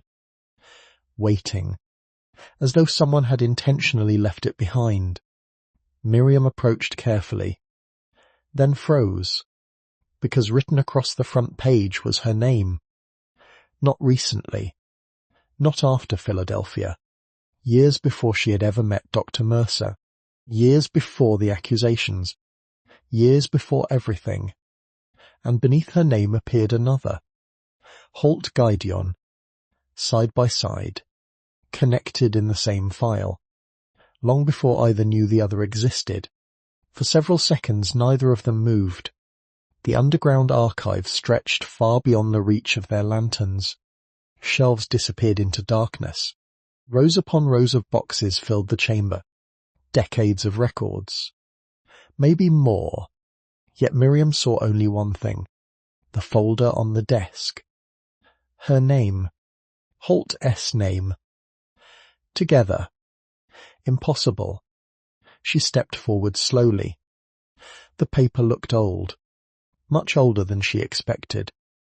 The edges had yellowed. Dust covered the corners. Whoever placed it there had not done so recently, which made the discovery even more disturbing. Miriam carefully opened the file. The first page contained 2 photographs. One showed a young Holt, barely 20, clean-shaven, standing beside a physician in front of a remote mining clinic. The second photograph stopped her cold, a much younger version of herself, perhaps 14 years old, standing beside her father outside a charitable hospital in Philadelphia. She stared. Her pulse accelerated. What is this? Holt was equally unsettled. Neither photograph should have existed in the same file. Not unless someone had deliberately collected them. Years before either of them became targets. Years before their lives intersected. Miriam turned the page. The answer became even stranger. Observational reports. Personal records. Background summaries. Financial histories. The documents read like investigations. Someone had been monitoring them. For years. The realization sent a chill through her. Not watching continuously. Watching selectively. Recording achievements. Recording education. Recording professional development. Recording potential. The pattern slowly emerged. These weren't criminal files. They were recruitment files. Miriam swallowed. He looked up. Read this. She handed him a page. His eyes moved across the text. Then hardened. The report described him as candidate demonstrates exceptional diagnostic capability despite limited formal education. Continued observation recommended. Another page described Miriam. Candidate exhibits unusually advanced clinical observation skills. Future influence potential significant. Neither spoke. The implications felt absurd, yet the evidence sat in their hands. Someone had identified them years ago, tracked them, evaluated them, and somehow Beotehat had eventually become threat. The question was why. Then Miriam found the name. Nathaniel Blackwood. Again, this time attached to an organization. Blackwood Medical Advancement Trust. She frowned. Have you heard of? No. Neither have. That alone was unusual. Miriam knew most major medical institutions in the eastern states. The name meant nothing, which suggested one of two possibilities. Either the organization was extremely obscure, or it was never intended to be public. The second option felt more likely. They spent the next hour searching through the archive. What they found changed everything. The room was storing random records. It was storing leverage. Thousands of files. Bankers. Judges. Politicians. Doctors. Land commissioners. Business owners. Each box contained evidence. Bribes. Affairs. Forged documents. Illegal contracts. Hidden debts. Career-ending secrets. The archive functioned like an enormous vault of blackmail. A weapon. A system. A machine built from other people's weaknesses. Miriam slowly understood. Influence had been purchased here. Controlled here. Protected here. Silvercrest wasn't merely hiding corruption. It was manufacturing power. Then she found Dr. Edwin Mercer's file. Thick. Extremely thick. She carried it to a nearby table, opened it, and began reading. Within minutes her hands were trembling. Not from fear, from anger. The file contained everything. Payments, correspondence, fabricated patient reports, witness manipulation, false testimony. Mercer had ruined dozens of careers. Not only hers, others, nurses, doctors, researchers, anyone who threatened the network, anyone unwilling to cooperate. Each victim had been neutralized through similar methods: professional destruction, reputational attacks, administrative investigations, carefully planned, legally disguised. Mercer hadn't been acting alone. Not even close. He had been an employee, a tool, a useful servant, and someone higher had directed everything. Someone like Nathaniel Blackwood. A distant sound interrupted her thoughts. A metallic noise. Faint, yet unmistakable. Holt heard it too. He immediately stood. Silence returned. For several seconds neither moved.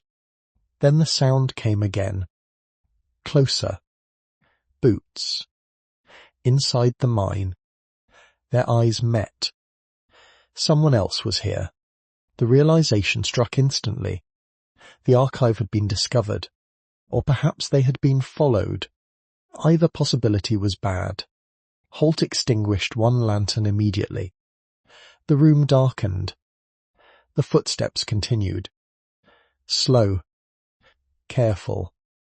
Approaching. Not rushing. Whoever entered the mine knew where they were going. That detail worried him most, because it suggested familiarity. The person wasn't searching. The person already knew about the archive. The footsteps stopped outside the door. The silence became unbearable. Then a voice emerged from the darkness. Calm. Educated. Male. You've already seen too much. Miriam's stomach tightened. She recognized the voice. Not personally, but from somewhere. Some distant memory. A lecture. A meeting. A hospital hallway. Something. The voice continued. Leave the records and walk away. Holt positioned himself between the entrance and Miriam. The unseen man laughed softly. Mr. Gideon. The mountain man froze. The stranger knew his name. Still protecting. No response. The voice shifted. And Miss Voss. Miriam felt a chill run through her. You were every bit as capable as the report suggested. Reports. Again. The archive. The recruitment files. The evaluations. Whoever stood outside had written them. Or ordered them written. Then realization struck. Nathaniel Blackwood. The voice belonged to him. It had to. The stranger continued. You should never have come. Miriam finally spoke. Why were we in those files? Silence.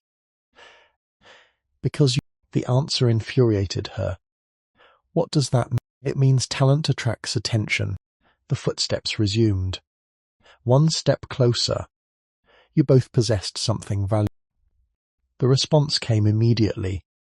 Independence. The word echoed through the archive. Nathaniel Blackwood sounded almost disappointed.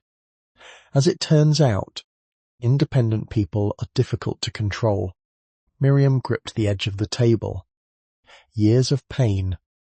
Years of confusion. Years of destroyed opportunities. Reduced to one explanation. Control. The voice softened. Mercer should have left you alone. That statement shocked her. You all...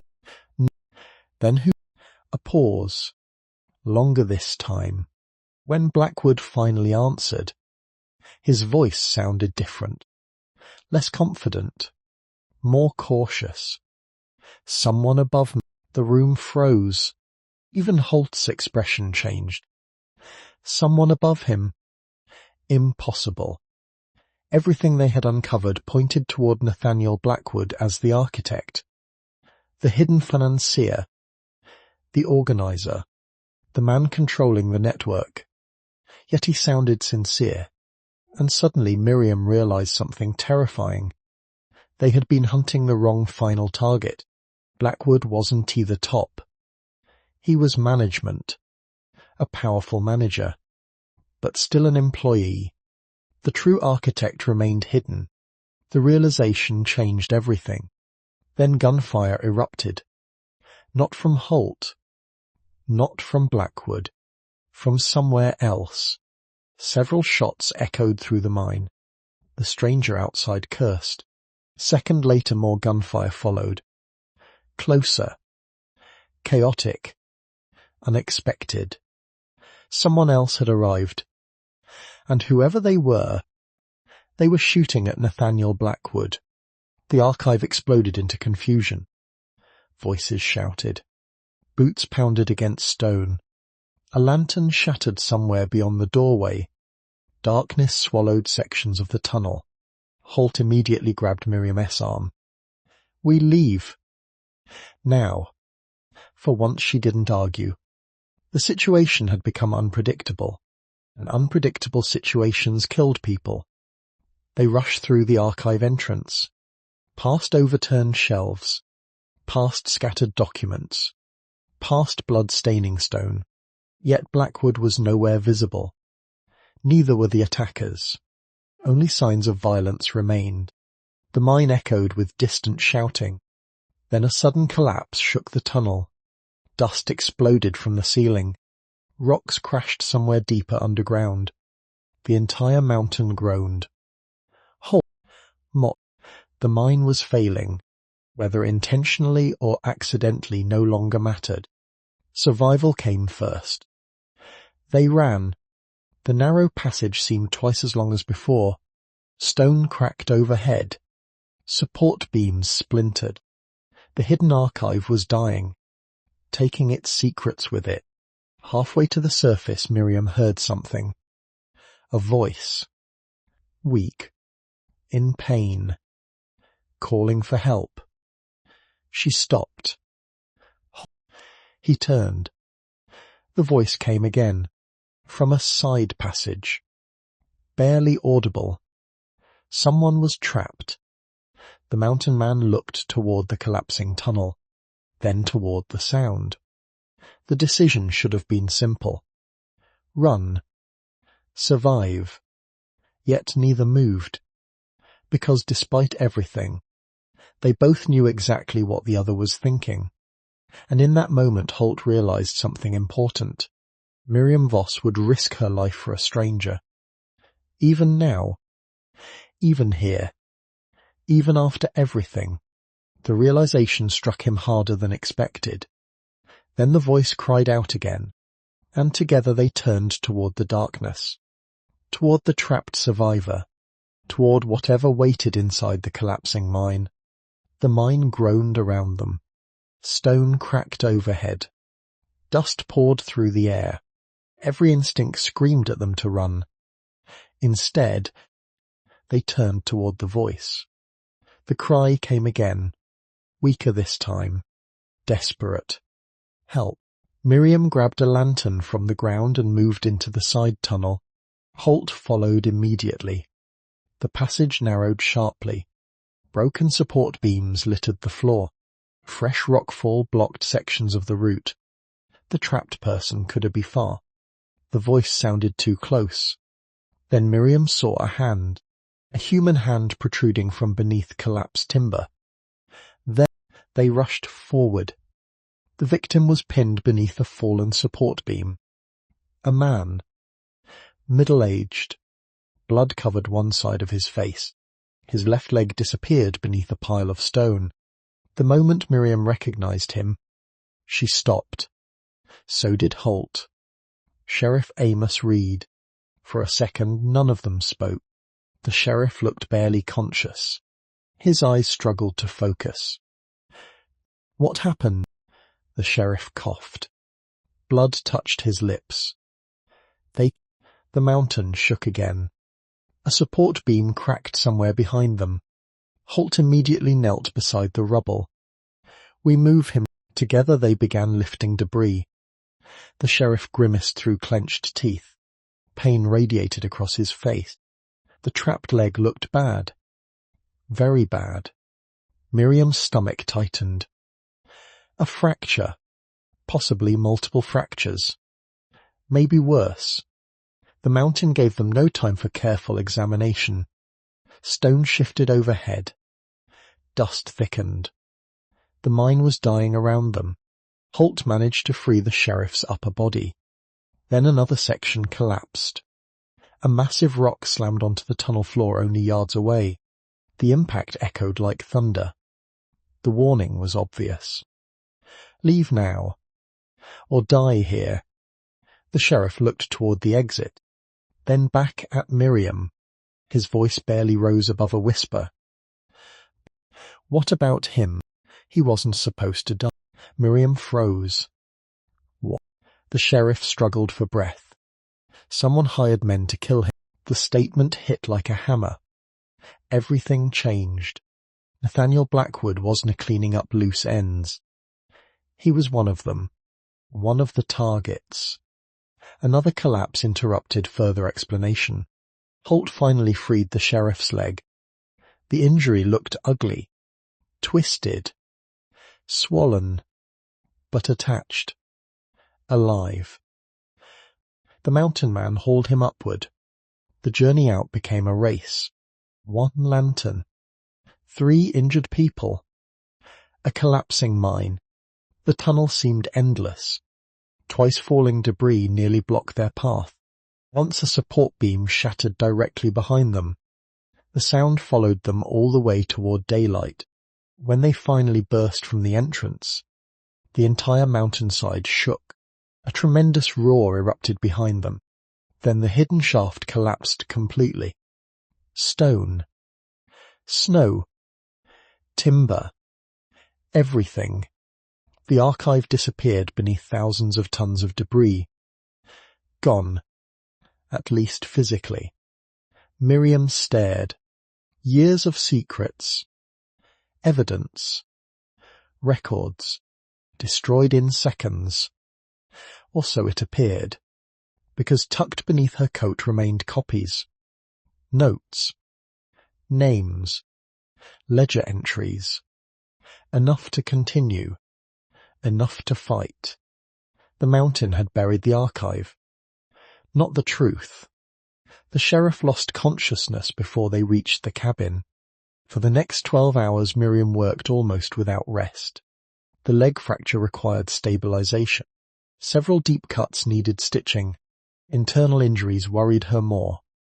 The sheriff drifted in and out of awareness. Sometimes coherent. Sometimes not.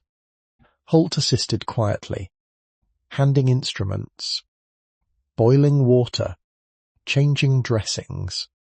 Their movements felt practiced now. Natural. Neither gave instructions the other didn't understand. The partnership had become instinct. Shortly after midnight, the sheriff finally woke properly. Snow tapped softly against the repaired window. The cabin remained dim. Only the stove provided light. Miriam sat beside the bed recording observations. Pulse.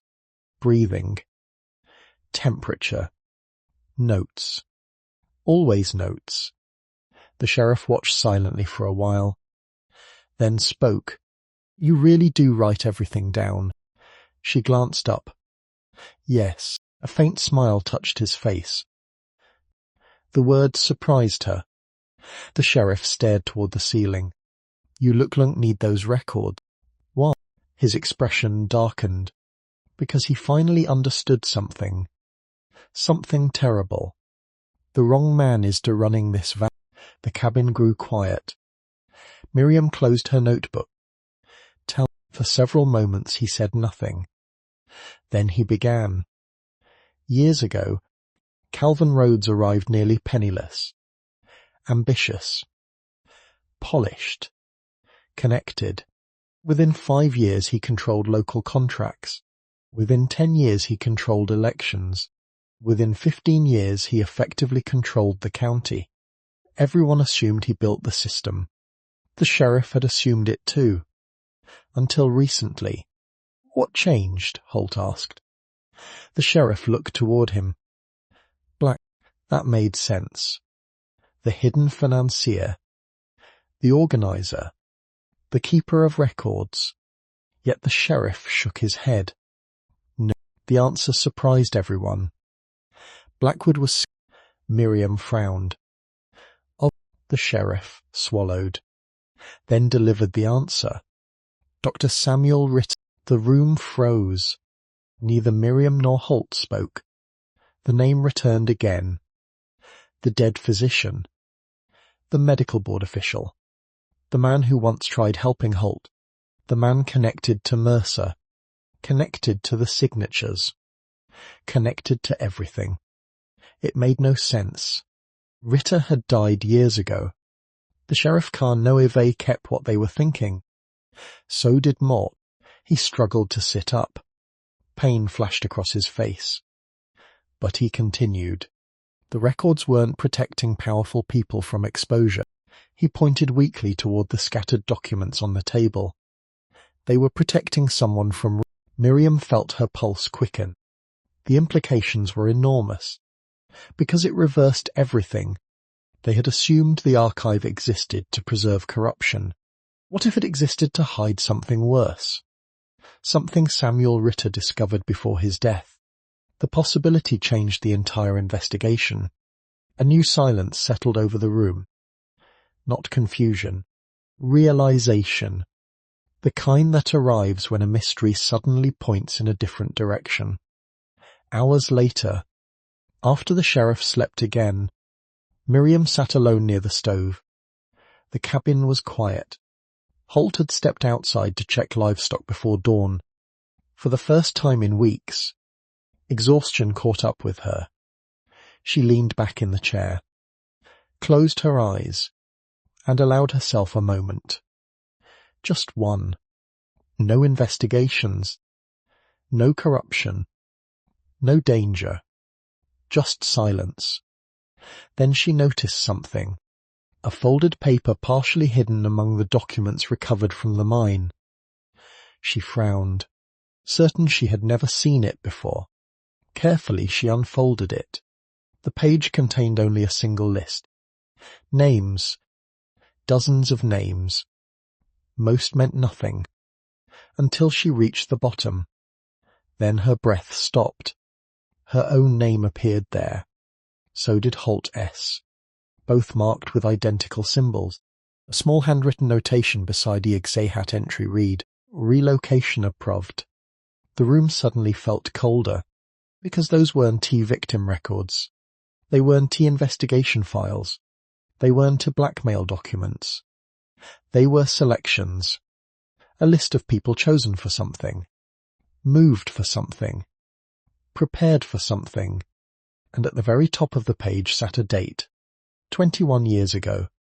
Long before Holt's rejection. Long before her dismissal. Long before either of them understood they were connected. A floorboard creaked behind her. Miriam turned. Holt stood in the doorway. Snow dusted his coat. One look at her face told him something was wrong. What happened? Without speaking, she handed him the list. He read silently. Then read it again. The mountain man rarely showed emotion. This time he did, because one detail stood out immediately. Among the names appeared another entry, a name neither of them expected. Samuel Ritter, marked with a different notation. 3 simple words. Subject to terminated. And suddenly both realized the dead doctor hadn't merely died. Someone had ordered his death. The snowstorm returned before sunrise. Heavy clouds rolled across the mountains, swallowing the peaks and turning the valley into a world of grey silence. Inside the cabin, however, silence no longer existed. Too many pieces had fallen into place. Too many questions demanded answers. The list lay open on the table. Samuel Ritter. Subject terminated. Miriam Voss. Relocation approved. Holt Gideon. Relocation approved. No explanation. No context. Only evidence that someone had been tracking lives decades before those lives understood they were being tracked. Holt stared at the paper for a long time. Then he finally asked the question neither of them wanted to say aloud. What if we weren't chosen because of what we did? Miriam looked up. What do you mean? His finger rested on the list. What if we were chosen because of who we might become? The room fell quiet. The idea sounded absurd. Yet every document pointed in the same direction. Potential.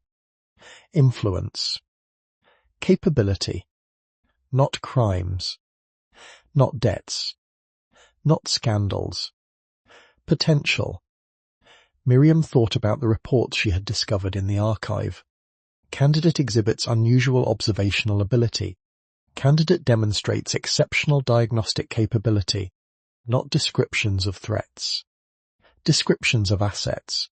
Years ago someone had evaluated them, measured them, catalogued them, then attempted to control them. And when control failed, careers were destroyed, applications denied, lives redirected. The pattern was becoming impossible to ignore. A knock interrupted their thoughts. 3 quick taps. Then another. Urgent. Holt opened the door. Walter Briggs rushed inside. Snow covered his shoulders. His breathing came fast. His face carried the look of a man who had ridden hard. "What happened?" Holt asked. Walter slammed a newspaper onto the table. The headline covered half the front page. "Murder suspect release pending for Thurvey." Below that sat another article. "Mayor Rhodes announces emergency town assembly." Miriam's stomach tightened. Tonight. Walter looked toward the sheriff sleeping nearby. Rhodes is making his move. That much was obvious. Public meetings only happened when powerful men wanted public support, or public fear. Neither possibility was good. Walter continued. "He's claiming outside agitators are spreading lies." Miriam almost laughed. Outside agitators. The phrase sounded ridiculous considering she had nearly been killed for asking questions.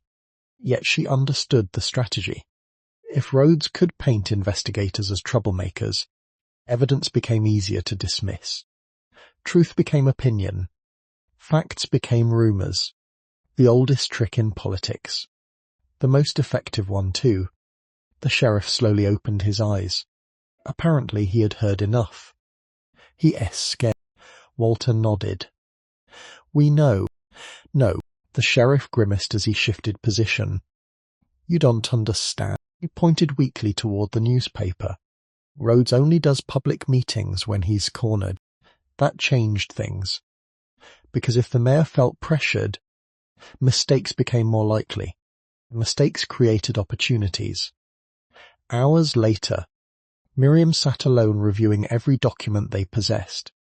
The surviving evidence wasn't much. Fragments. Copies. Notes. Ledger extracts. Witness statements. But together they formed a pattern. A dangerous pattern. She spread everything across the table, then began arranging documents by date. 1 year. Then another. Then another. Soon an entire timeline stretched across the room. The progression revealed something she hadn't noticed before. The corruption was T-random. It followed growth. Whenever an individual gained influence outside the network, pressure appeared. Investigations.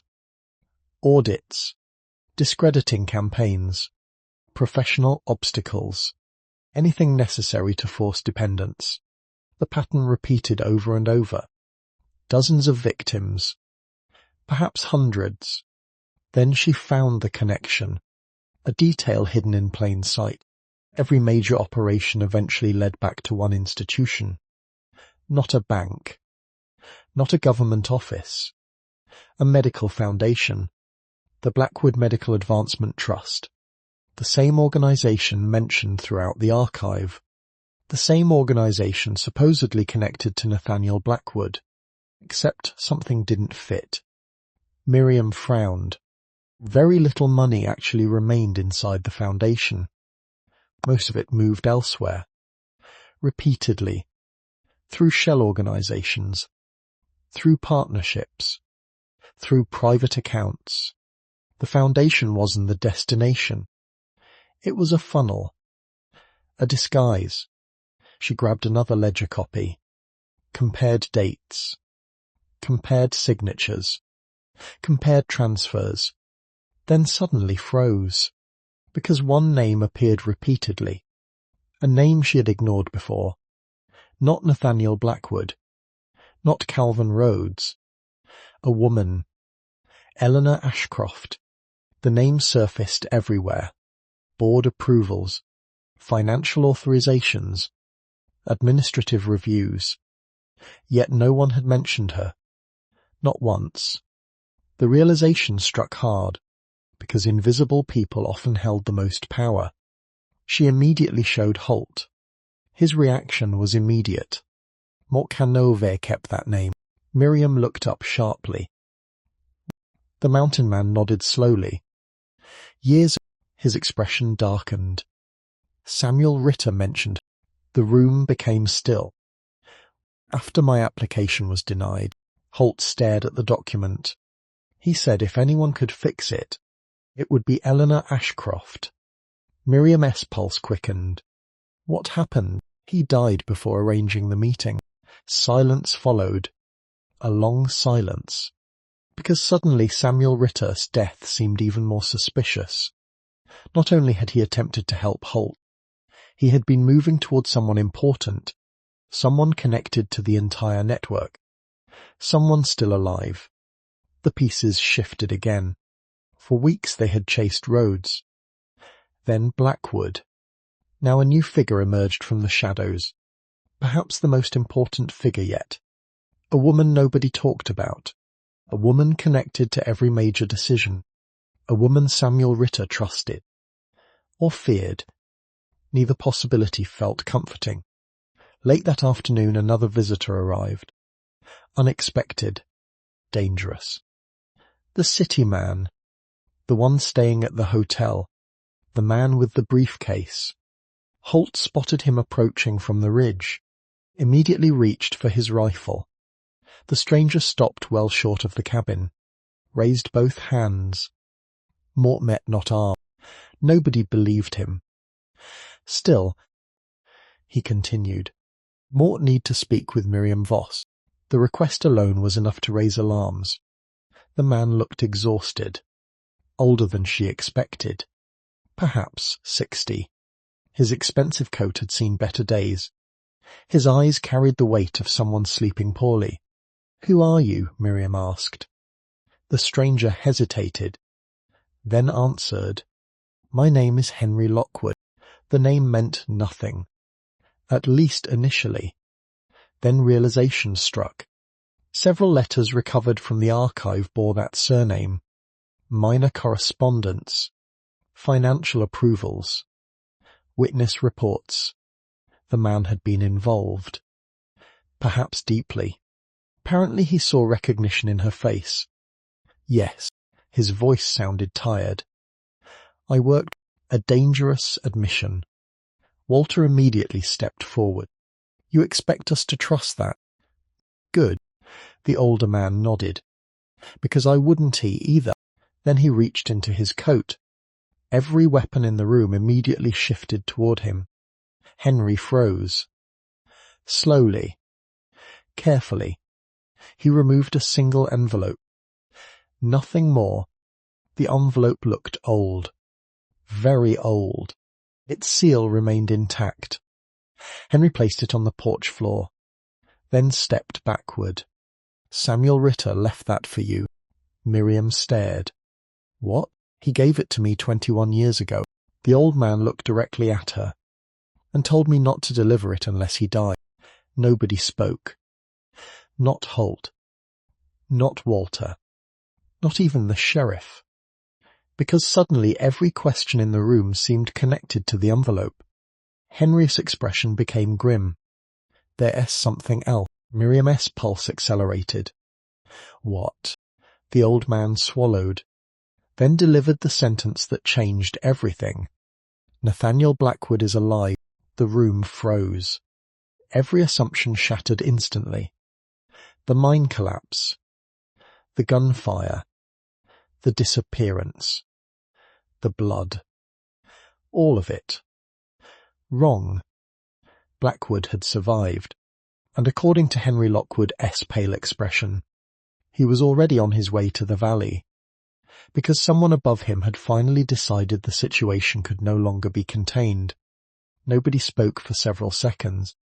The cabin seemed smaller, the fire quieter, the mountains themselves somehow closer.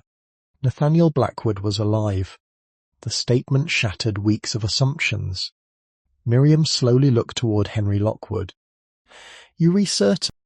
The old man nodded. Motet avez kept him. 3 days. Walter swore under his breath. The sheriff sat upright despite obvious pain. Even Holt's expression hardened. Because if Blackwood survived, Everything changed. A dead man couldn't testify. A living one could. And if he was travelling toward the valley, he was coming for a reason. Henry lowered himself into a chair. Exhaustion hung from him like a heavy coat. You need to understand something. Nobody interrupted. The old man looked directly at Miriam. Blackwood isn't tea running. What do you mean? He's... The answer landed heavily. Miriam felt her stomach tighten. Hunting who? Henry's eyes drifted towards Samuel Ritter's sealed envelope. Then back to her. The same person you are. The room became silent again, because suddenly everyone understood. This had never been about survival. Not anymore. This was about identification. The hidden architect. The person above Blackwood. The person who ordered careers destroyed. Applications denied. Investigations fabricated. Deaths arranged. The person who turned an entire network into a weapon. Henry continued. For years Nathaniel believed he was protecting the organization. Henry laughed bitterly. There never was a trust. That revelation struck almost as hard as the last one. The Blackwood Medical Advancement Trust was a front, a disguise, a mask. For what? Miriam asked. Henry hesitated, then slowly shook his head. Mott Donton. The honesty surprised everyone. You worked for them. I worked for one department. The old man rubbed his eyes. The organization was compartmentalized.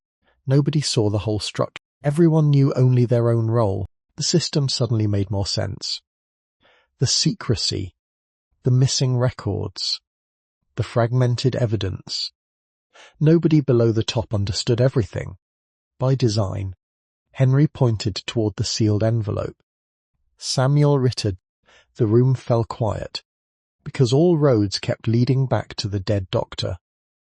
Again, and again, and again. The sheriff finally spoke. Oh, nobody argued. Miriam carefully picked up the envelope. The paper felt fragile. 21 years old. Protected all this time. Waiting. Her fingers hesitated briefly, then broke the seal. Inside sat 3 documents. A handwritten letter, a map, and a notarized affidavit. The letter came first. Samuel Ritter's handwriting appeared neat and precise. The first line made Miriam's heart stop. If you are reading this, Mott have already been murdered. Nobody moved. Nobody breathed. The room seemed frozen. Miriam continued reading aloud. Ritter explained everything he knew. Years earlier he discovered irregularities inside medical certification reviews. At first he assumed corruption, simple bribery, simple favoritism. Then he noticed patterns. Talented individuals were being redirected, blocked, relocated, professionally manipulated, not because they lacked ability, because they possessed too much. The organization identified unusually capable people, then controlled where those people worked, who they worked for, what influence they gained. Anyone who refused became a problem. The affidavit provided names, dates, financial transfers, enough evidence to prove conspiracy. But the final page mattered most. Ritter's conclusion. His theory. The reason he died. The handwriting grew shaky near the end. Mort believed the organization exists to quietly influence public health, land ownership, banking access, and regional governance across multiple territories. It is not controlled by businessmen. It is not controlled by politicians. It is controlled by one family. The room fell silent. One family. Not a board. Not a corporation. Not an institution. A family. Miriam turned the page, then froze. A single name appeared. Eleanor Ascroft. Nobody spoke. The fire cracked softly. Outside, wind brushed against the cabin walls. Inside, every piece finally aligned. The hidden approvals, the financial signatures, the vanished records, the influence, the power, the invisibility. Eleanor Ashcroft wasn't working inside the system. She was the system. Walter slowly exhaled. Jesus. The sheriff looked physically ill. Henry simply nodded, as though he had expected this moment for years. But Miriam kept reading, because one final section remained, and it changed everything. According to Ritter, Eleanor Ashcroft wasn't hiding in the East. She was living in some distant city. She owned property less than 20 miles from the valley. The room erupted. That's impossible. How? Miriam held up the map. Ritter had marked a location. A large estate. Privately held. Shielded behind multiple companies. Known publicly under another name. The realization struck Holt first. His expression darkened immediately, because he recognized the location. Everyone did. The Ashwood Sanatorium. A respected medical retreat. A charitable institution. A place famous for helping wealthy patients recover from illness. The valley had supported it for years. Donated supplies. Provided labor. Protected its reputation. Nobody had ever questioned it. Why would they? It was a hospital. Except now they knew better. The room became very quiet. Because if Ritter was right, the center of the entire network had been hiding in plain sight. Hours later the town assembly began. The meeting hall overflowed. Farmers, miners, ranchers, merchants. Nearly the entire valley attended. Mayor Calvin Rhodes stood at the front. Confident. Polished. Prepared. Exactly as expected. The man had built his career through public performances. Tonight would be no different. At least that was his plan. Miriam entered with Holt. Walter, the sheriff, Henry Lockwood, and a wagon carrying copies of every surviving document. The crowd immediately noticed. Whispers spread. People turned. Questions followed. Rhodes saw them too. For a brief moment his confidence cracked. Only briefly. Then his smile returned. The mayor stepped forward. My epra ienerdea. The voice interrupted from the rear of the room. Sheriff Reed. The crowd turned. The mayor froze. Because he immediately saw something wrong. The sheriff wasn't he alone. He carried documents. Evidence. And for the first time in years, he looked completely unafraid. The room fell silent. No speeches. No introductions. No delays.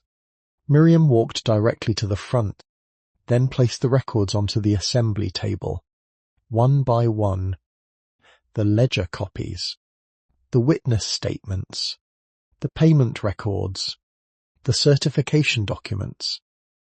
The letters. The affidavit. The list. Everything. The stack grew larger and larger. The crowd watched. Confused at first.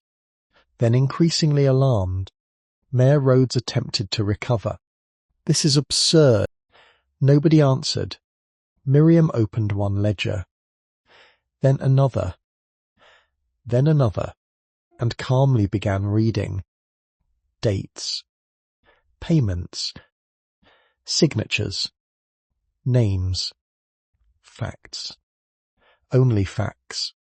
No accusations. No drama. No speculation. Just evidence. The strategy worked perfectly, because facts are difficult to argue with, especially when dozens of witnesses can verify them. The room gradually changed. People stopped looking at Miriam, started looking at Rhodes. Then she presented the forged certification records, the duplicated signatures, the false reviews, the bribed approvals, the manipulated investigations. Again, facts. Only facts. The mayor's face slowly lost colour, because he recognised the danger. Not the evidence itself. The pattern. Once people saw the pattern, they couldn't unsee it. Then came the final blow. Samuel Ritter's affidavit. Miriam read it aloud. Every word. Every conclusion. Every warning. By the time she finished, the room had gone completely silent. Nobody looked at Rhodes anymore. They looked at each other, because they were realizing something horrifying. The corruption hadn't targeted strangers. It had targeted them, their families, their neighbours, their opportunities, their futures. The mayor finally snapped. You re-lie. The outburst echoed across the hall. Desperation had replaced confidence. A fatal mistake. Because desperate men make poor witnesses. Miriam calmly held up one final document. The list. The relocation list. Names. Dates. Selections. Victims. Including hers. Including Holt S. Including Samuel Ritter S. Then she pointed toward one specific entry. Calvin Rhodes. The mayor froze, because beside his name appeared a notation identical to theirs.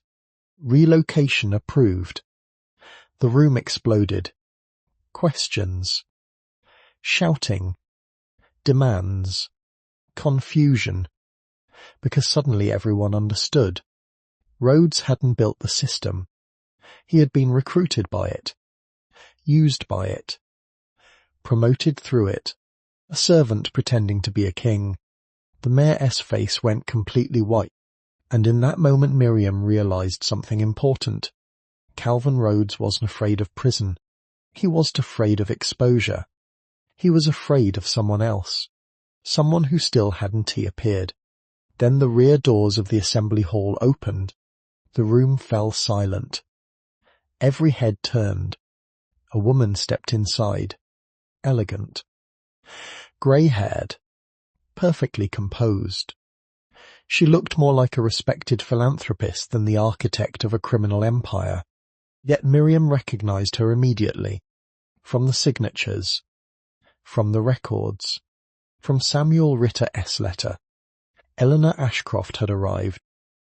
And somehow, despite all the evidence against her, she was smiling. The smile unsettled Miriam more than any threat. More than the gunshot through the cabin window. More than the collapsing mine. More than discovering her life had been manipulated for years. Because Eleanor Ashcroft did not look cornered. She did not look frightened. She did not look like a woman whose secrets had been exposed before an entire valley. She looked calm.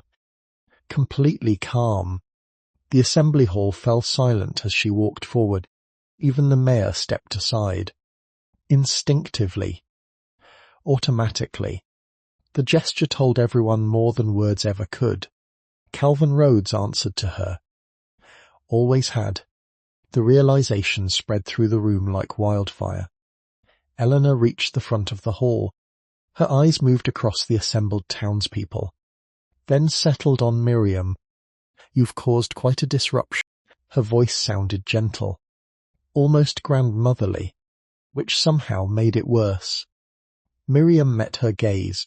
You destroyed people's lives. Eleanor sighed softly. No. The answer came without hesitation. Mort managed outcome. A murmur swept through the crowd. The phrase sounded monstrous precisely because Eleanor believed it. Genuinely believed it. She looked toward the documents spread across the table. The world is chaotic. No, Miriam said. The world contains people. Eleanor's smile faded slightly. For the first time. You think those are different things. The exchange felt surreal. Not because Eleanor sounded insane, because she sounded rational. Coldly rational. The kind of person who could justify anything. Miriam suddenly understood why Samuel Ritter had feared her. The woman didn't view people as individuals. She viewed them as variables, assets, liabilities, resources. Nothing more. Eleanor folded her hands. Mr. Gideon. Holt remained silent. She nodded toward him. One of the most naturally gifted diagnosticians Mott V ever encountered. The crowd looked at him. Then back at her. You denied his certification. Mott redirected him. The answer triggered visible anger across Holt's face. A rare thing. A dangerous thing. Eleanor continued. His talents were more valuable here. Miriam felt sick. Years of sacrifice. Years of frustration. Reduced to a management decision. The woman looked toward her next. And Miss Voss. Her voice softened. Remarkable observational abilities. Miriam's jaw tightened.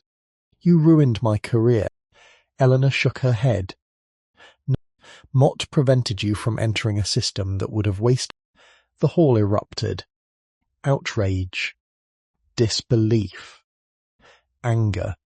Eleanor ignored all of it, because she genuinely believed her own reasoning.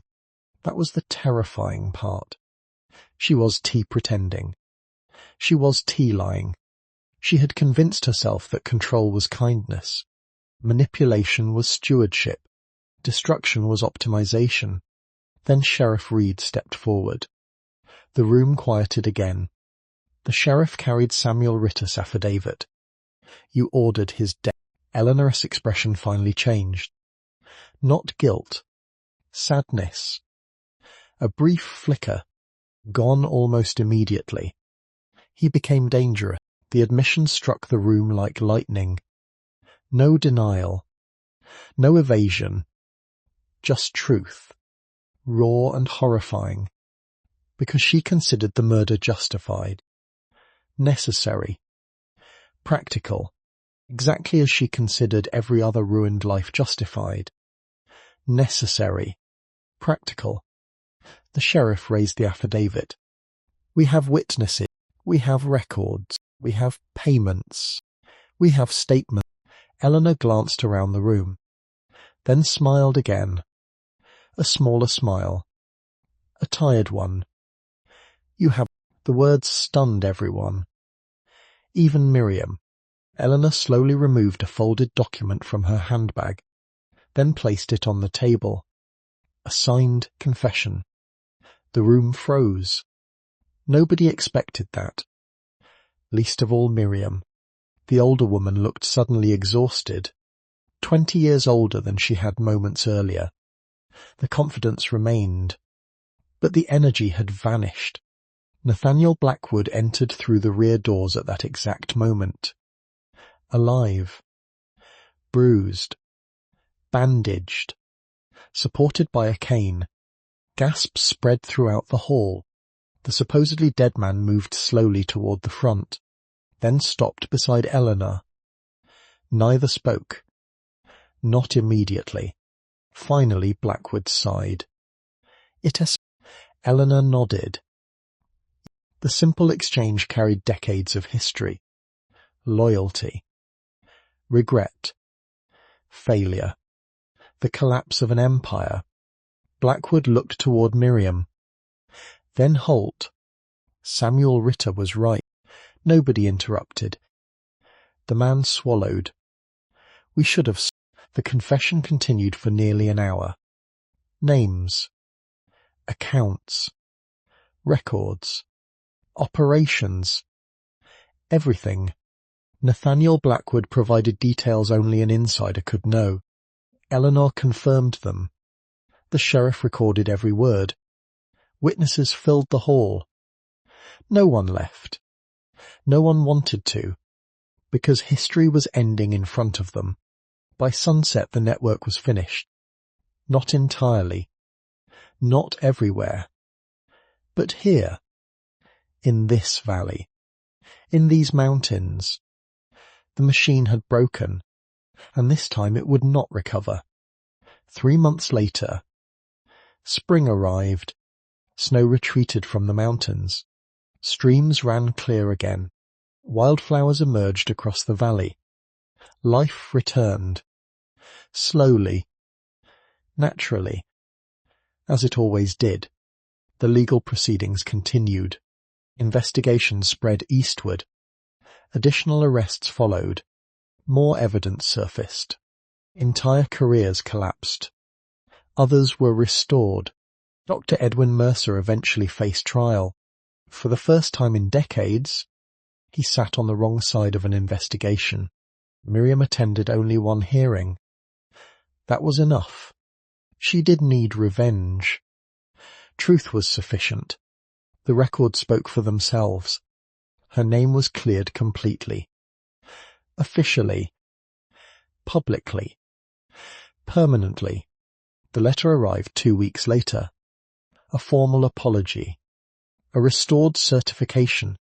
An offer of reinstatement from a major Philadelphia hospital. The envelope remained unopened on the kitchen table for 3 days. Holt never asked about it. Not once. Eventually Miriam opened it. Read every page. Then quietly folded it again. What are you going to do? The question came while they repaired fencing near the southern pasture. Spring sunlight warmed the valley. Bird song filled the air. Miriam looked toward the mountains, then toward the cabin, then toward the small medical office they had recently finished building beside the barn. A real clinic. Not large, but real. Her notebooks filled several shelves already. Patient records, treatment outcomes, research observations, years of accumulated knowledge. People travelled from neighbouring valleys now, sometimes farther. They came because they trusted her, and because they trusted Holt. The mountain man waited patiently. Finally Miriam smiled. Mott think Mott met already home. The answer settled between them. Simple. Honest. True. Holt nodded once. Nothing dramatic. Nothing theatrical. Just understanding. That evening they shared supper on the porch. The valley glowed beneath the setting sun. Children laughed near the creek. The Tanner family visited regularly now. Walter stopped by whenever he had an excuse. Sheriff Reed had become a friend. Life felt different. Not perfect. Real. Earned. The best kind. As darkness settled across the mountains, Miriam found herself thinking about the train station, the accusations, the laughter, the scattered medical instruments lying in the snow. One moment in particular returned clearly, a mountain man stepping forward while everyone else stepped back. She looked toward Holt. You know something. He glanced up from repairing a lantern. Mott never asked. Asked what? Miriam smiled. The question had waited an entire year, perhaps longer. Why did you help me at the station? The mountain man became quiet. For several seconds he simply watched the fading sunlight across the valley. Then he answered, the same way he always answered. Directly. Honestly. Without unnecessary words. Because everyone else didn't. Miriam laughed softly. A few moments later she reached across the table and took his hand. No speeches. No grand declarations. No dramatic promises. Just certainty. The kind built through work. Trust. Shared danger. Shared purpose. The kind that lasts. Years later visitors would still see the notebooks. Hundreds of them. Carefully organized. Meticulously maintained. A medical archive unlike anything else in the territory. People would study them. Learn from them. Build upon them. Lives would be saved because Miriam Voss refused to stop writing things down. And because Holt Gideon never stopped learning despite being told he was tea allowed. The final notebook contained a single entry written many years later. Not a diagnosis. Not a treatment. Not a patient record. Just a reflection. A reminder. A truth. Miriam wrote, "A lie travelled across the country and arrived before I did.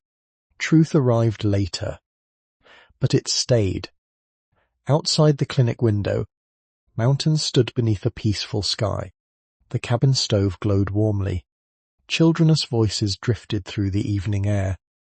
And the home that began with a snowstorm, a false accusation, and a stranger simple act of kindness remained exactly where it belonged. Waiting. Warm. Whole. At peace."